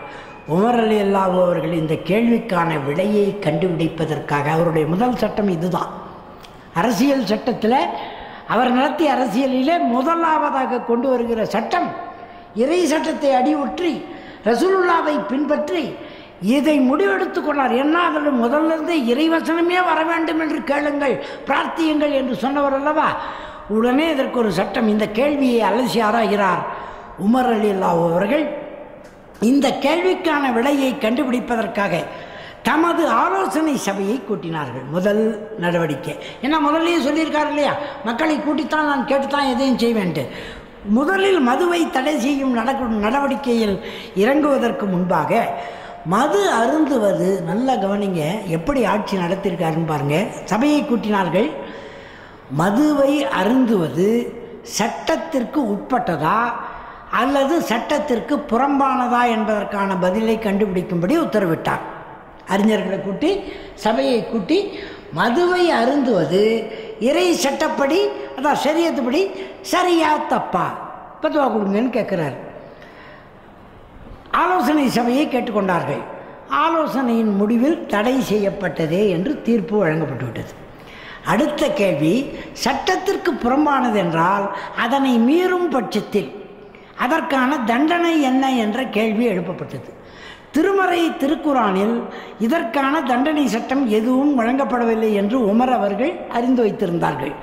சட்டத்தை மீறி செயல்படுகிறவர்கள் மீது விதிக்கப்படுகின்ற தண்டனையை போன்றது ஒரு சட்டத்தை யார் மீறினாலும் சட்டத்தில் தடை செய்யப்பட்டிருக்கிறது, அதை மீறினால் என்ன தண்டனையோ அந்த தண்டனையை இதற்கு கொண்டு வந்து விடலாம். புரியுதா உங்களுக்கு?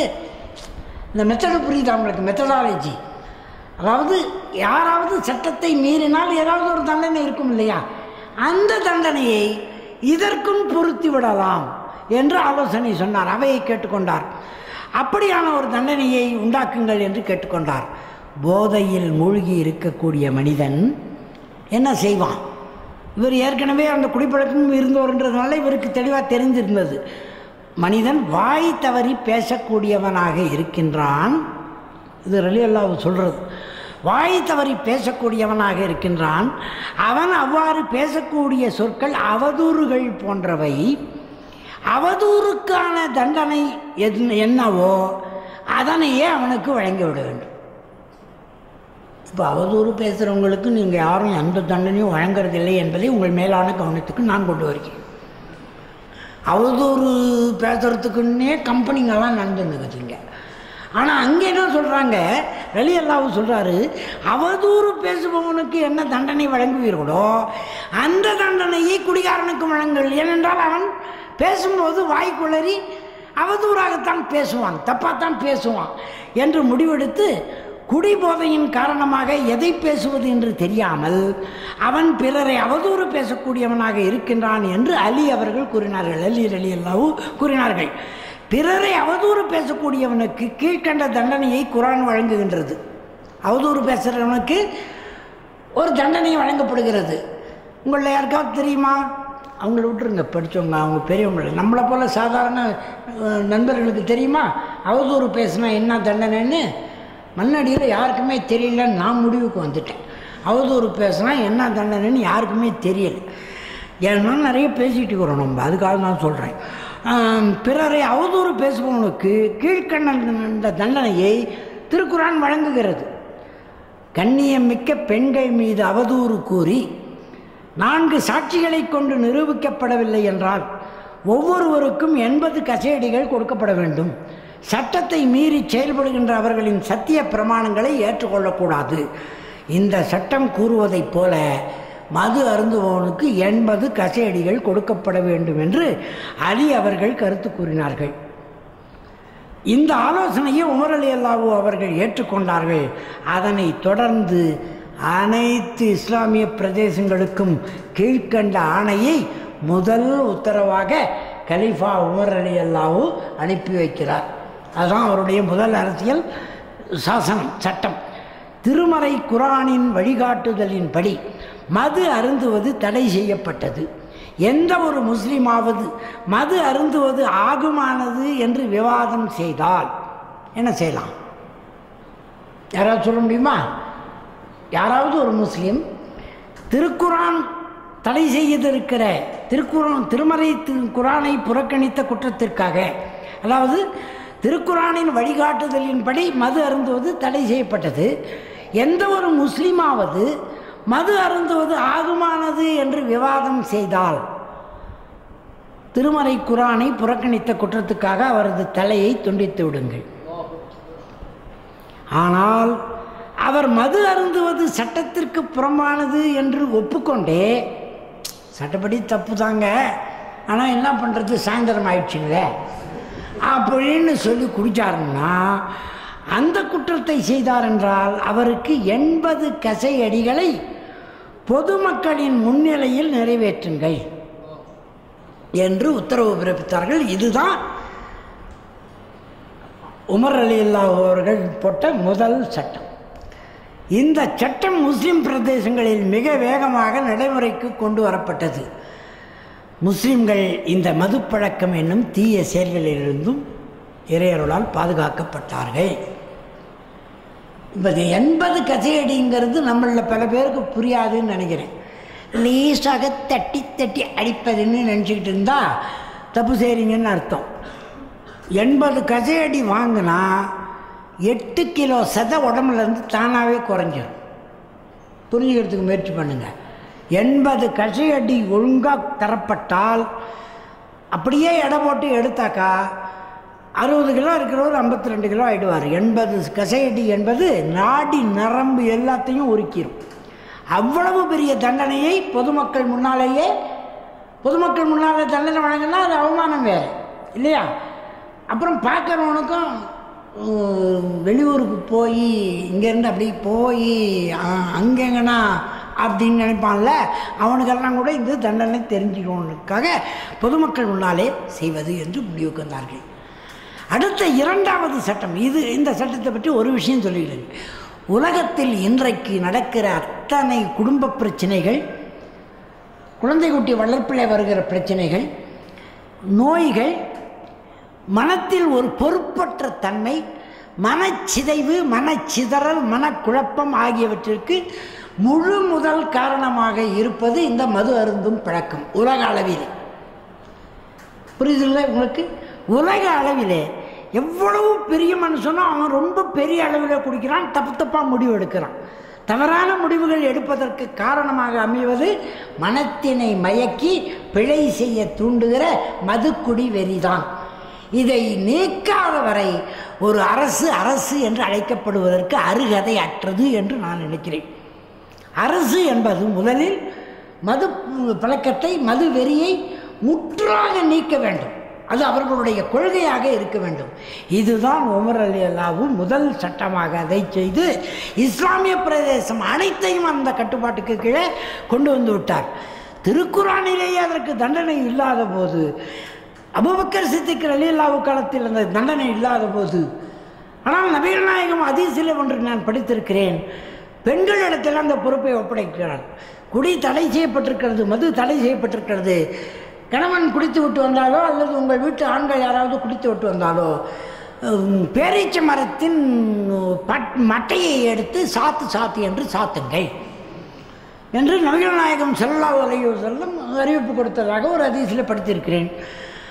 அது எந்த ஹதீஸு இருக்கிறது அவ்வளோதான் எனக்கு தெரியும். ஏன்னா அது சஹீ ஹதீஸா அது இல்லையான்னு வர என்கிட்ட சண்டைக்கு வராங்க, அதெல்லாம் எனக்கு தெரியாது. ஒரு ஹதீஸு புத்தகத்தில் படித்தேன், அவ்வளோதான். அதை வச்சுக்கோ. இப்போ அடுத்த மிக முக்கியமான ஒரு விஷயத்தை இரண்டாவது சட்டமாக கொண்டு வருகிறார், அடிமை முறை ஒழிப்பு. இதை பற்றித்தான் மிக ஸ்லாகித்து பாபா சாஹேப் டாக்டர் அம்பேத்கர் எழுதுகிறார். உலகத்தில் அடிமை முறை இருந்தது. உமர் ரலியல்லாஹு காலத்திலேயும் அது வரைக்கும் இருந்தது. அது எந்த அளவுக்கு இருந்தது என்றால், இதை இவர் ஒழிப்பதற்கு முயற்சி எடுத்த போது, உமர் ரலியல்லாஹு முயற்சி எடுக்கும் பொழுது பயங்கர எதிர்ப்பு. ஏனென்றால் அதை நம்பித்தான் ஒரு சந்தை பொருளாதாரமே இயங்கிக் கொண்டிருந்தது. இன்றைக்கும் அடிமை முறை என்பது எல்லா இடங்களிலும் நீக்கமற இருக்கிறது. கணவனுக்கு மனைவி அடிமை என்று நினைத்துத்தான் பல சமூகங்களிலே வாழ்க்கை நடந்து கொண்டே இருக்கிறது. உண்டா இல்லையா என்று நீங்கள் யோசித்து பார்க்கலாம். கணவனுக்கு மனைவி அடிமை, தாழ்த்தப்பட்டவர்கள் உயர்த்தப்பட்ட ஜாதிக்காரருக்கு அடிமை, பணம் இருக்கிறவனுக்கு பணம் இல்லாதவன் அடிமை, வேலை இல்லாமல் தெரிந்து கொண்டிருக்கிறவன் வேலை இருக்கிறவனுக்கு அடிமை, படித்தவனுக்கு படிக்காதவன் அடிமை. இப்போ கலெக்டரு இப்போ பிடிச்சிக்கிட்டு போயிட்டாங்க, திருப்பி விட்டாங்க இல்லையா, ஒரு சுக்குமா மாவட்ட கலெக்டரை. இந்த சுக்குமா மாவட்ட கலெக்டரை பிடித்து கொண்டு போய்விட்டார்களே, அவரை இப்பொழுது விட்டுவிட்டார்களே. அந்த சுக்குமா மாவட்ட கலெக்டருக்கு எவ்வளோ அடிமைகள் இருக்கிறார்கள்? ஒரு விஷயத்தை நீங்கள் யோசித்து பார்க்கணும். சுக்குமா மாவட்ட கலெக்டரை எல்லோரும் விடுவிக்கணும் அது இதுன்னு சொன்னாங்க. அவங்க பிடிச்சிட்டு போனாங்க, இப்போ பத்திரமா கொண்டாந்து விட்டுட்டாங்க. அவர் நான் இங்கே தான் கலெக்டராக இருப்பேன் அப்படி இப்படின்னு பேசுகிறாரு. அவர் காப்பாற்றுறதுக்கு அவருக்கு பாதுகாவலராக போன 2 போலீஸ்காரனை சுட்டு கொண்டாங்களே, அதை பற்றி யாராவது ஒருத்தர் பேசினானா? ஏன், ஒரு கலெக்டர் உயிர் பெருசு, அந்த போலீஸ்காரன் உயிர் சிறுசு. இவனை பாதுகாக்கிறதுக்கு போனான் பாரு, அவனை சுட்டு கொண்டுட்டாங்க. இந்த அடிமைத்தனம் உங்களுக்கு புரிகிறது தானே? மேல் ஜாதி கீழ் ஜாதி இதெல்லாம் இருக்கிறது. ஆனால் முற்றாக உலகத்தில் அடிமை முறையை ஒழிப்பதற்கு சட்டம் செய்தவர், முதலாக செய்தவர் இவர்தான், உமர் ரலியல்லாஹு. அவருடைய ஆட்சியின் கீழ் தான் அந்த சட்டம் உலகத்திற்கே முன்மாதிரியாக போடப்படுகிறது. உலக அரங்கில் இஸ்லாம் மிளர துவங்கிய பொழுது உலக பொருளாதாரம் அடிமை தொழிலை அடிப்படையாக கொண்டிருந்தது. அந்த நிலையை மாற்றுவதற்கு பல அறிவிப்புகளை செய்திருக்கிறார் சட்டமாக உமர் ரலியல்லாஹு. அதில் 1-2 மட்டும் நான் படித்து காட்டுகிறேன். எஜமானன் மூலமாக குழந்தையை பெற்றெடுத்த அடிமை பெண்ணும் அடிமை தலையிலிருந்து விடுதலை செய்யப்பட வேண்டும் என்று ஒரு அறிவிப்பு. எவ்வளவு அற்புதமான அறிவிப்பு பாருங்கள். எஜமான் என்றால் அடிமையை அவர் எதுக்கு வேணாலும் பயன்படுத்திக் கொள்வார். குழந்தை பெற்றுவிட்டால் அந்த பெண்ணும் விடுதலை செய்துவிடப்பட வேண்டும் என்று ஒரு அறிவிப்பை வெளியிட்டார்.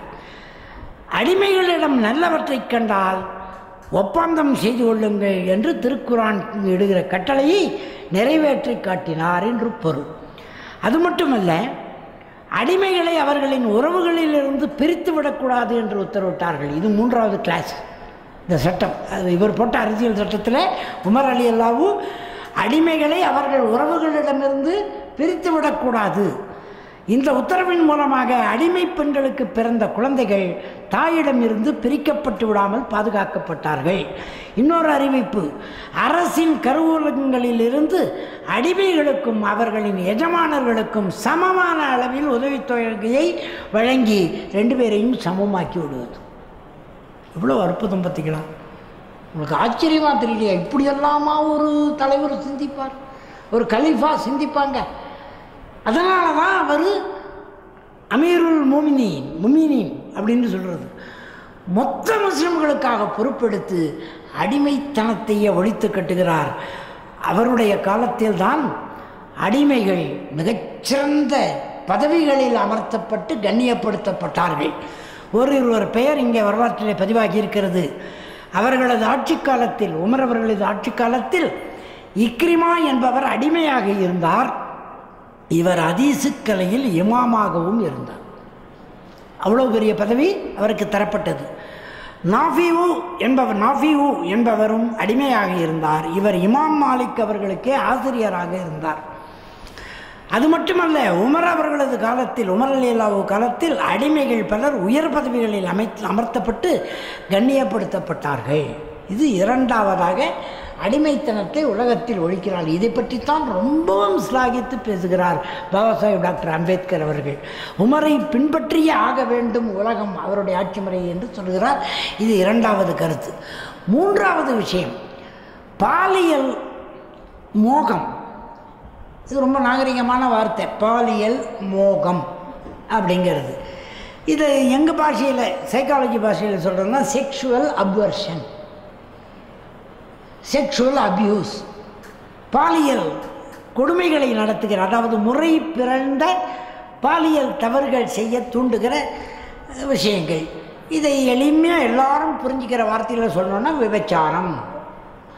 இந்த விபச்சாரத்தை உலகம் அனுமதிக்கிறதா தடுத்திருக்கிறதா? இன்றைக்கு அரசியல், உலக அரசியல் இதை அனுமதித்திருக்கிறதா தடுத்திருக்கிறதா என்ற கேள்வி கேட்டால் நம்ம எல்லாருக்குமே தெரிந்த பதில், உலகத்தின் பெரும் பகுதி இதை தடுக்கவில்லை, ஊக்குவித்து கொண்டிருக்கிறது. மும்பையிலிருந்து வந்திருக்கிறார், அதுக்குன்னு தனி பகுதியே இருப்பதாக அவர் சொல்லி கேள்விப்பட்டிருக்கிறேன்.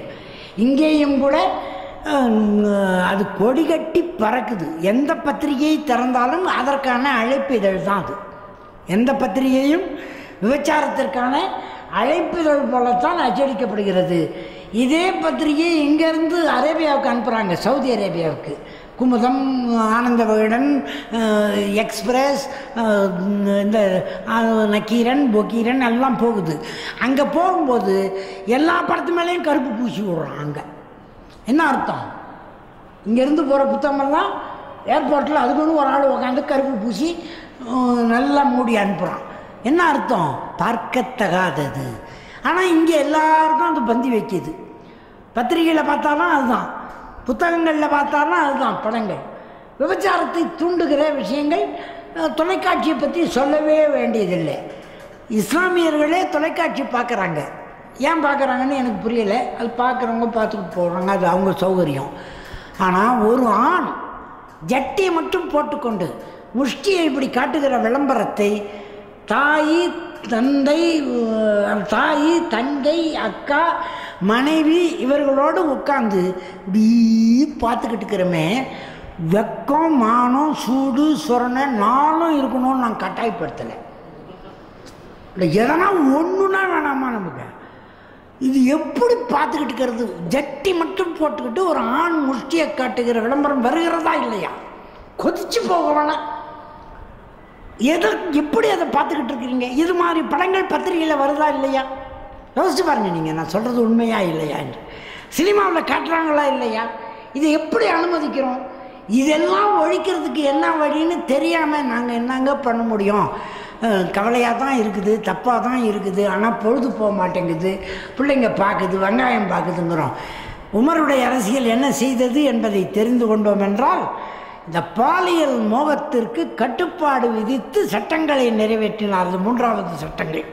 அடிமையை ஒழிப்பது இரண்டாவது சட்டம், மதுவை ஒழித்தது முதலாவது சட்டம், மூன்றாவது சட்டம் பாலியல் மோகத்திற்கு கட்டுப்பாடு விதித்தார். இதை பற்றி நம்ம விரிவாக இருக்கிறது, ஓரளவுக்காவது நம்ம பார்த்து கொண்டால் அது பயன்படும் என்பதற்காக சொல்லுகிறேன்.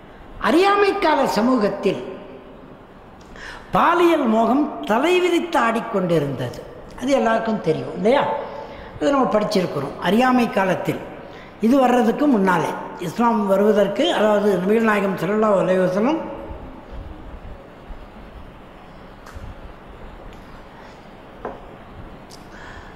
இஸ்லாமிய நடைமுறைகளை கொண்டு வந்து இஸ்லாமிய மயமாக அரேபியத்தை ஆக்குவதற்கு முன்னால் வரைக்கும் அறியாமை காலம் இருந்தது. அந்த காலத்தில் பாலியல் மோகம் தலைவிரித்து ஆடிக்கொண்டிருந்தது. இஸ்லாம் ஒழுக்க விழுமியங்களில் கட்டுப்பாட்டை கொண்டு வந்தபோது இந்த பாலியல் மோகத்திற்கும் கட்டுப்பாடு விதித்தது. பொதுவாக ஒருவர் 4 மனைவிகளுக்கு மேல் திருமணம் செய்வதற்கு தடை விதித்தது. நம்பர் 1. ஒன்றுக்கு மேற்பட்ட மனைவியர்களை திருமணம் செய்திருப்பவர்கள் அவர்கள் அனைவரையும் சமமாக நடத்த வேண்டும் என்று கட்டளை பிறப்பித்தது. இன்னும் திருமண உறவின்றி யாராவது விபச்சாரத்தில் ஈடுபட்டால் கடுமையான தண்டனைகள் வழங்கப்பட்டன.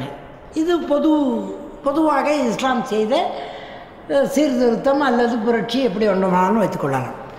உமர் ரலியல்லாஹு அவர்கள் ஆட்சி பொறுப்பேற்றவுடன் சமூகத்தில் நிலவிய பாலியல் மோசடிகளை கொஞ்சம் கவனிங்க, முற்றிலும் களைந்துவிட முயற்சி எடுத்தார்கள்.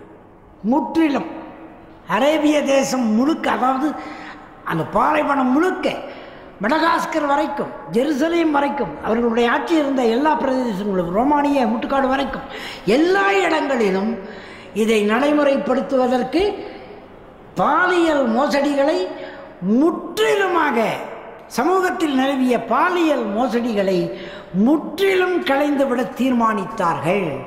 அதுக்கு என்னென்ன தடை செய்தார்கள் என்பது ரொம்ப விரிவாக போகும். கொஞ்சம் முடிஞ்ச வரைக்கும் பண்ணிவிட்டு நிறுத்தி கொடுத்தேன், மீண்டும் தொடரலாம்.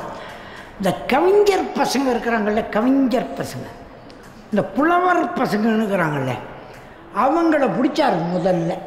இங்கே வா, என்ன வேலை செஞ்சுக்கிட்டு இருக்கிற நீ? இப்போது தந்தை பெரியாரை சந்தித்த காலத்தில், நான் பார்த்த காலத்தில் ஒரு சம்பவம் நடந்தது. ஒரு வேடிக்கையாக இருக்கும். ஒரு புலவர் வந்திருக்கிறாருங்க உங்களை சந்திக்கிறதுக்கு அப்படின்னு ஐயாக்கிட்ட, பெரியார்கிட்ட வந்து சொன்னார். மேனேஜர் சம்பந்தம் இங்கே பெரியார் திடலில் ஒரு பெரிய புலவருங்க உங்களை சந்திக்க வந்திருக்காரு, வர சொல்லுங்க, யாரும் வந்தால் நான் வர சொல்லுங்க அப்படின்னாரு. அப்படி போனவர், கூப்பிட்றதுக்கு போனவர் திருப்பி வந்து, எங்க ஒரு பெரிய புலவர் தாங்க, ஆனால் கொஞ்சம் கிறுக்குங்க, கொஞ்சம் கிறுக்குத்தனமாக ஏதாவது பேசுவார், கோச்சிக்காதீங்கன்னு பெரியார்கிட்ட சொன்னார். அது ஏங்க 2 தடவை சொல்கிறீங்க? அதான் முதல்ல புலவர்னு சொல்லிட்டீங்கல்ல அப்படின்னாரு பெரியார். உண்மையிலே காதால கேட்டணும், எனக்கு அந்த சிரிப்பு அடங்கலை. அதே போல பாலியல் கவிதைகள் புனைவதும் அவற்றை கேட்பதும் அறியாமை காலத்தில் மக்களிடையே ஒழுக்க வீழ்ச்சியை ஏற்படுத்தியது. இன்னைக்கு எந்த பத்திரிகை வேணாலும் நாளை காலையில் எடுத்து பாருங்க, பாலியல் கவிதை இருக்குதா இல்லையான்னு பாருங்க. துண்டு துண்டா, சின்னதோ பெருசோ, நறுக்கு கவிதை, சுருக்கு கவிதை, வெங்காய கவிதை, வெள்ளைப்பூண்டு கவிதை, செய்யுள், அது இது பயங்கரமாக இருக்கா இல்லையான்னு யோசிச்சு பாருங்க. இருக்குது என்றால் அது பாலியல் மோசடியை தூண்டுமா தூண்டாது? நீங்கள் ஹிஜாப்பு போட்டு முடிக்கிறது அது இதெல்லாம் ஒரு பக்கம் இருக்கட்டும், உணர்வுகளை தூண்டுகிற ஒலியை கேட்கலாமா? அந்த காட்சிகளை பார்க்கலாமா? அதை கவிதைகளாக்கி மனத்தில் பதிய செய்யலாமா? இதே வேலையாக இருந்திருக்கிறாங்க அறியாமை காலத்தில். பாலியல் கவிதைகள் புனைவதும் அவற்றை கேட்பதும் அறியாமை காலத்தில் மக்களிடையே ஒழுக்க வீழ்ச்சியை ஏற்படுத்தி வந்தது. தங்களது மனதுக்கு பிடித்த அந்த விஷயத்தை கவனிங்க. இன்னைக்கு உலகமெல்லாம் நடந்திருக்கிறது, அன்னைக்கு அரபு தேசத்தில் நடந்த விஷயம் இது. தனது மனத்துக்கு பிடித்த பெண்ணின் அழகை கவிதைகளில் வடிப்பதும், வடித்ததை மரத்திலே தொங்க விடுவதும், மரக்கிளைகளிலே தொங்க விடுவதும், மெல்ல மெல்ல கொண்டு போய் காபாவிலேயே தொங்க விடுறது. அந்த கவிதையில் பக்கத்தில் தனக்கு பிடித்த பெண்களை அழகை வர்ணித்து கவிதை எழுதி அங்கேயே கொண்டு போய் தொங்க விடுவதும் பழக்கமாக இருந்தது அறியாமை காலத்தில். இன்றைக்கி எங்கே இருக்குது? அதை பத்திரிகையிலே அச்சடித்து உங்கள் வீட்டிலேயே கொண்டு வந்து கொடுத்து விட்டு போவது இப்பொழுது பழக்கமாக இருக்கிறது. சினிமா பாடல்களாக வடிப்பது பழக்கமாக இருக்கிறது. இந்த இவ்வளவு அயோக்கியத்தனத்தை அப்படி நடந்தபோது சில வேளைகளில் என்ன நடந்தது என்று மனவியல் ரீதியாக ஆராய்ச்சி செய்து பார்த்து கண்டுபிடித்திருக்கிறார் ரலியல்லாஹு, அதாவது உமர் ரலியல்லாஹு. சில வேளைகளில் பெண்களின் பெயர்களையும் அந்த கவிதைகளின் ஊடாக வலம் வருவதுண்டு. இதன் காரணமாக வீடுகளில் கணவன் மனைவிக்கு இடையே பிணக்குகளும் ஏற்பட்டு விடுவதுண்டு. இவன் எவ்வளோ பற்றியோ எழுதி இவன் மாட்டிட்டு வரும்போது இவன் முன்னாடியை பற்றி எவனோ எழுதியிருக்கிறது படிச்சுட்டு வந்துடுவான். புரியுதுங்களா உங்களுக்கு? இப்போ அதுதான் நடக்குது. இந்த டியூன், காலர் டியூன் வச்சுருக்காங்க பாருங்கள். இதுவில் அதை யாருக்காவது ஃபோன் பண்ணும்போது அந்த காலர் டியூன் வருது. பெண்களுக்கு ஃபோன் பண்ணி பாருங்கள், யாரோ பெண்கள் இல்லை, உங்களுக்கு சம்பந்தப்பட்டவங்களுக்கு பார்த்தா சில பெண்களுடைய காலர் டியூன் வருது பாருங்க, ஐயோ எப்படி தானே தெரியல.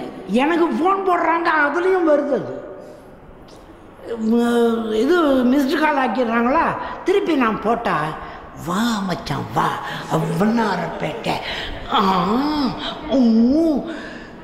இது இளைஞர்களை விடுங்க, இதில் என்ன இளைஞன் கிழமை.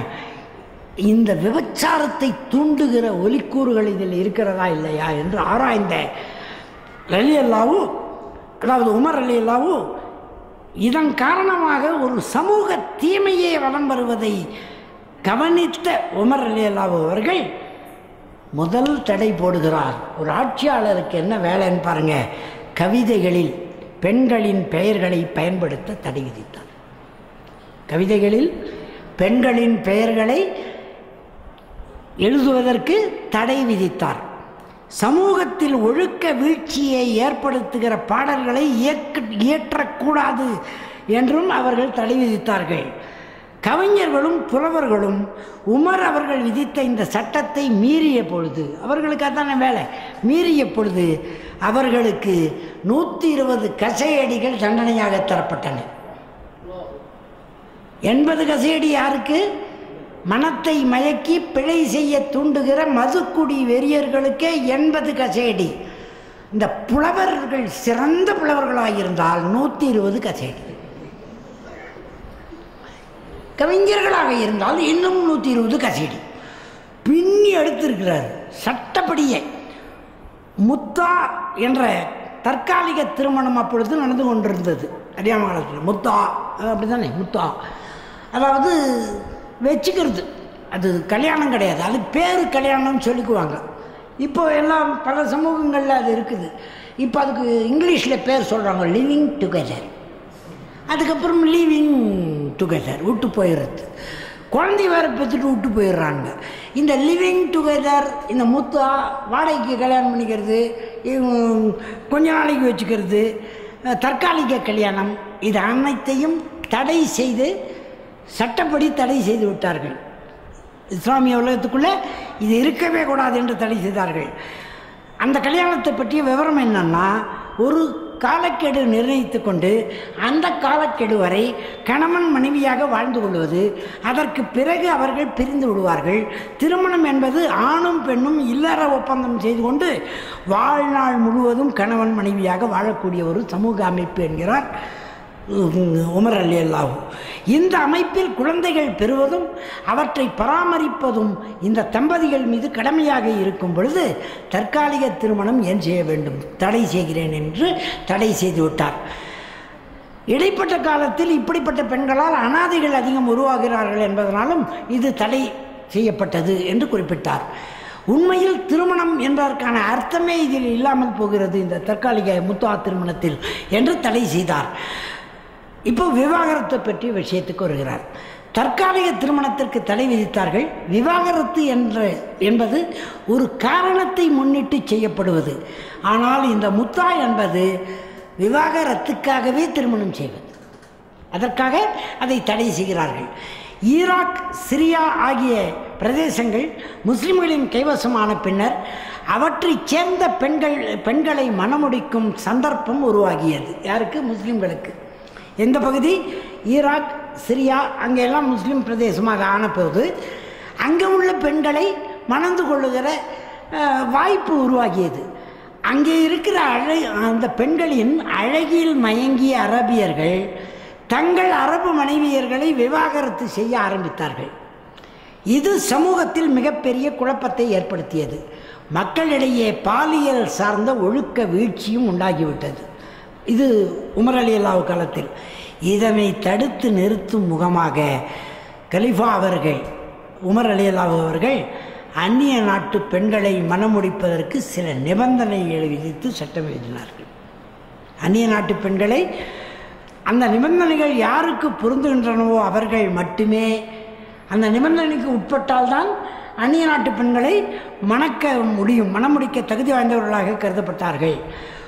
ஹுதைபா அவர்கள் மதீனாவின் அதிகாரியாக இருந்தார்கள். ஒரு உதாரணம், இவர்கள் ஈராக்கு கிறிஸ்தவ பெண் ஒருத்தியை மணமுடித்து கொண்டார். உமர் ரலியல்லாஹு அவர்களோ அந்த பெண்ணை விவாகரத்து செய்யும்படி உதைபா அவர்களை வலியுறுத்தினார்கள். உதைபா அவர்கள் மதீனாவின் அதிகாரியே இன்னொரு கிறிஸ்தவ பெண்ணை திருமணம் செய்து கொண்டபோது விவாகரத்து செய்ய சொன்னார்கள். எந்த சட்டத்தின் அடிப்படையில் விவாகரத்து செய்ய சொல்கிறீர்கள் என்று உதைபா கேட்கிறார். எந்த சட்டத்தின் அடிப்படையில் விவாகரத்து செய்ய சொல்கிறீர்கள்? எனது திருமணம் சட்டத்திற்கு புறம்பானது என்றால் அதற்குரிய உண்மையான விளக்கத்தை அளித்தாலன்றி நான் விவாகரத்து செய்ய முடியாது என்று வாதிடுகிறார்கள். உமர் ரலியல்லாஹு கூறினார்கள், நீங்கள் விவாகம் செய்திருப்பது சட்டத்திற்கு முரணானது இல்லை. ஆனால் நீங்கள் மணமுடித்துள்ள அந்த கிறிஸ்தவ பெண்ணை நான் ஏன் விவாகரத்து செய்ய கூறுகிறேன் என்றால் அரபு உலக பெண்களின் நலனை முன்னிட்டே ஆகும். அழகுக்காக மட்டும் முஸ்லிம் அல்லாத பெண்களை மணந்து கொள்வது மக்களிடையே பாலியல் விவகாரத்தில் ஒழுக்க வீழ்ச்சியை ஏற்படுத்திவிடும் என்று நான் கருதுகிறேன். இதற்காகத்தான் தடை செய்கிறேன் என்று சொன்னார்கள். இந்த விளக்கத்தை கேட்ட உதைபா அவர்கள் அந்த கிறிஸ்தவ பெண்ணை விவாகரத்து செய்துவிட்டார்கள். இஸ்லாம் 4 பெண்களுக்கு மேல் மணமுடித்துக் கொள்ள அனுமதி வழங்கவில்லை. அதே நேரத்தில் அவர்கள் எத்தனை அடிமை பெண்களை வேண்டுமானாலும் வைத்துக் கொள்ளலாம் என்ற நிலை அப்போது இருந்து வந்தது. இந்த அடிமை பெண்கள் எஜமானர்களின் சொத்துக்களைப் போல் பராமரிக்கப்பட்டார்கள். எஜமானர்கள் விரும்புகிற நேரத்தில் அவர்கள் விலை பேசவும் பட்டார்கள். இஸ்லாமிய பேரரசு பறந்து விரிந்து சென்று கொண்டிருந்த பொழுது முஸ்லிம்களிடையே அதிகமான அடிமை பெண்கள் இருந்து வந்தார்கள். இதனாலும் பாலியல் ஒழுக்க வீழ்ச்சி ஏற்பட்ட போது உமர் ரலியல்லாஹு அவர்கள் எந்த அடிமை பெண்கள் தங்கள் எஜமானர்களின் குழந்தையை கருத்தரித்து கொண்டார்களோ அவர்கள் சுதந்திரமான பெண்கள் என்று சட்டம் கொண்டு வந்தார்கள். இப்படியே இன்னும் நிறைய இருக்கிறது. இதுபோல ஒவ்வொரு சட்டமாக மொத்தம் 168 சட்டங்கள் என் பார்வைக்கு நான் தொகுத்து வைத்திருக்கிறேன். உலகம் ஏற்றுக்கொள்ள வேண்டிய, உலகம் முழுக்க பின்பற்றியே ஆக வேண்டிய சட்டங்களை காரண காரியங்களோடு உமர் ரலியல்லாஹு அவர்கள் தொகுத்து தந்தார்கள். இப்பொழுது நான் நினைத்து பார்க்கிறேன், இஸ்லாமிய அரசு, ரசூலுல்லாஹ்வுடைய அரசு, உமர் ரலியல்லாஹு நடத்திய அரசு உலக அரசாக பரிணமித்தால் எவ்வளவு சிறப்பாக இருக்கும். முதற்படியாக அதை பற்றிய கருத்துக்களையாவது நாம் பகிர்ந்து கொள்வோமே. அரசாட்சி என்றால் இப்பொழுது நமக்கு குடியரசு என்று பிளாட்டோ சொன்ன அரசாட்சி தெரிகிறது, அரிஸ்டாட்டில் சொன்ன அரசு தெரிகிறது, மாக்கியவெல்லி சொன்னது பொலிட்டிக்கல் பிலாசபி தெரிகிறது, இன்னும் இருக்கிறவர்களெல்லாம் சொன்னது தெரிகிறது. உமர் ரலியல்லாஹு நடத்திய ஆட்சி முறை எப்படி இருந்தது என்பதிலே ஒரு சிறு பகுதியை இன்று நாம் பார்த்திருக்கிறோம். இன்ஷா அல்லாஹ் அடுத்த முறை இன்னும் விரிவாக மற்ற பகுதிகளை பார்ப்போம். எனக்கு தெரிந்தவரை என் பார்வைக்குப்பட்டு 168 சட்டங்கள் இதே போன்று அவரால் நிறைவேற்றப்பட்டு இஸ்லாமிய ஆட்சி முறையின் விழுமியமாக தரப்பட்டிருக்கிறது. அது உலகம் மொத்தத்திற்கும் பொருத்தமான சட்டங்களாக இருக்கின்றன என்பதனால் பொலிட்டிக்கல் பிலாசபி ஆஃப் உமர் ரலியல்லாஹு என்ற வகையிலே இதை நாம் தொடர்ந்து பார்க்கலாம் இன்ஷா அல்லாஹ் என்று தெரிவித்து இந்த வாய்ப்பில் எல்லா உதவிகளும் இருந்த அல்லாஹ் தஆலாவுக்கு எல்லா புகழும் நன்றியும் என்று சொல்லி நிறைவு செய்கிறேன். அஸ்ஸலாமு அலைக்கும் ரஹ்மத்துல்லாஹி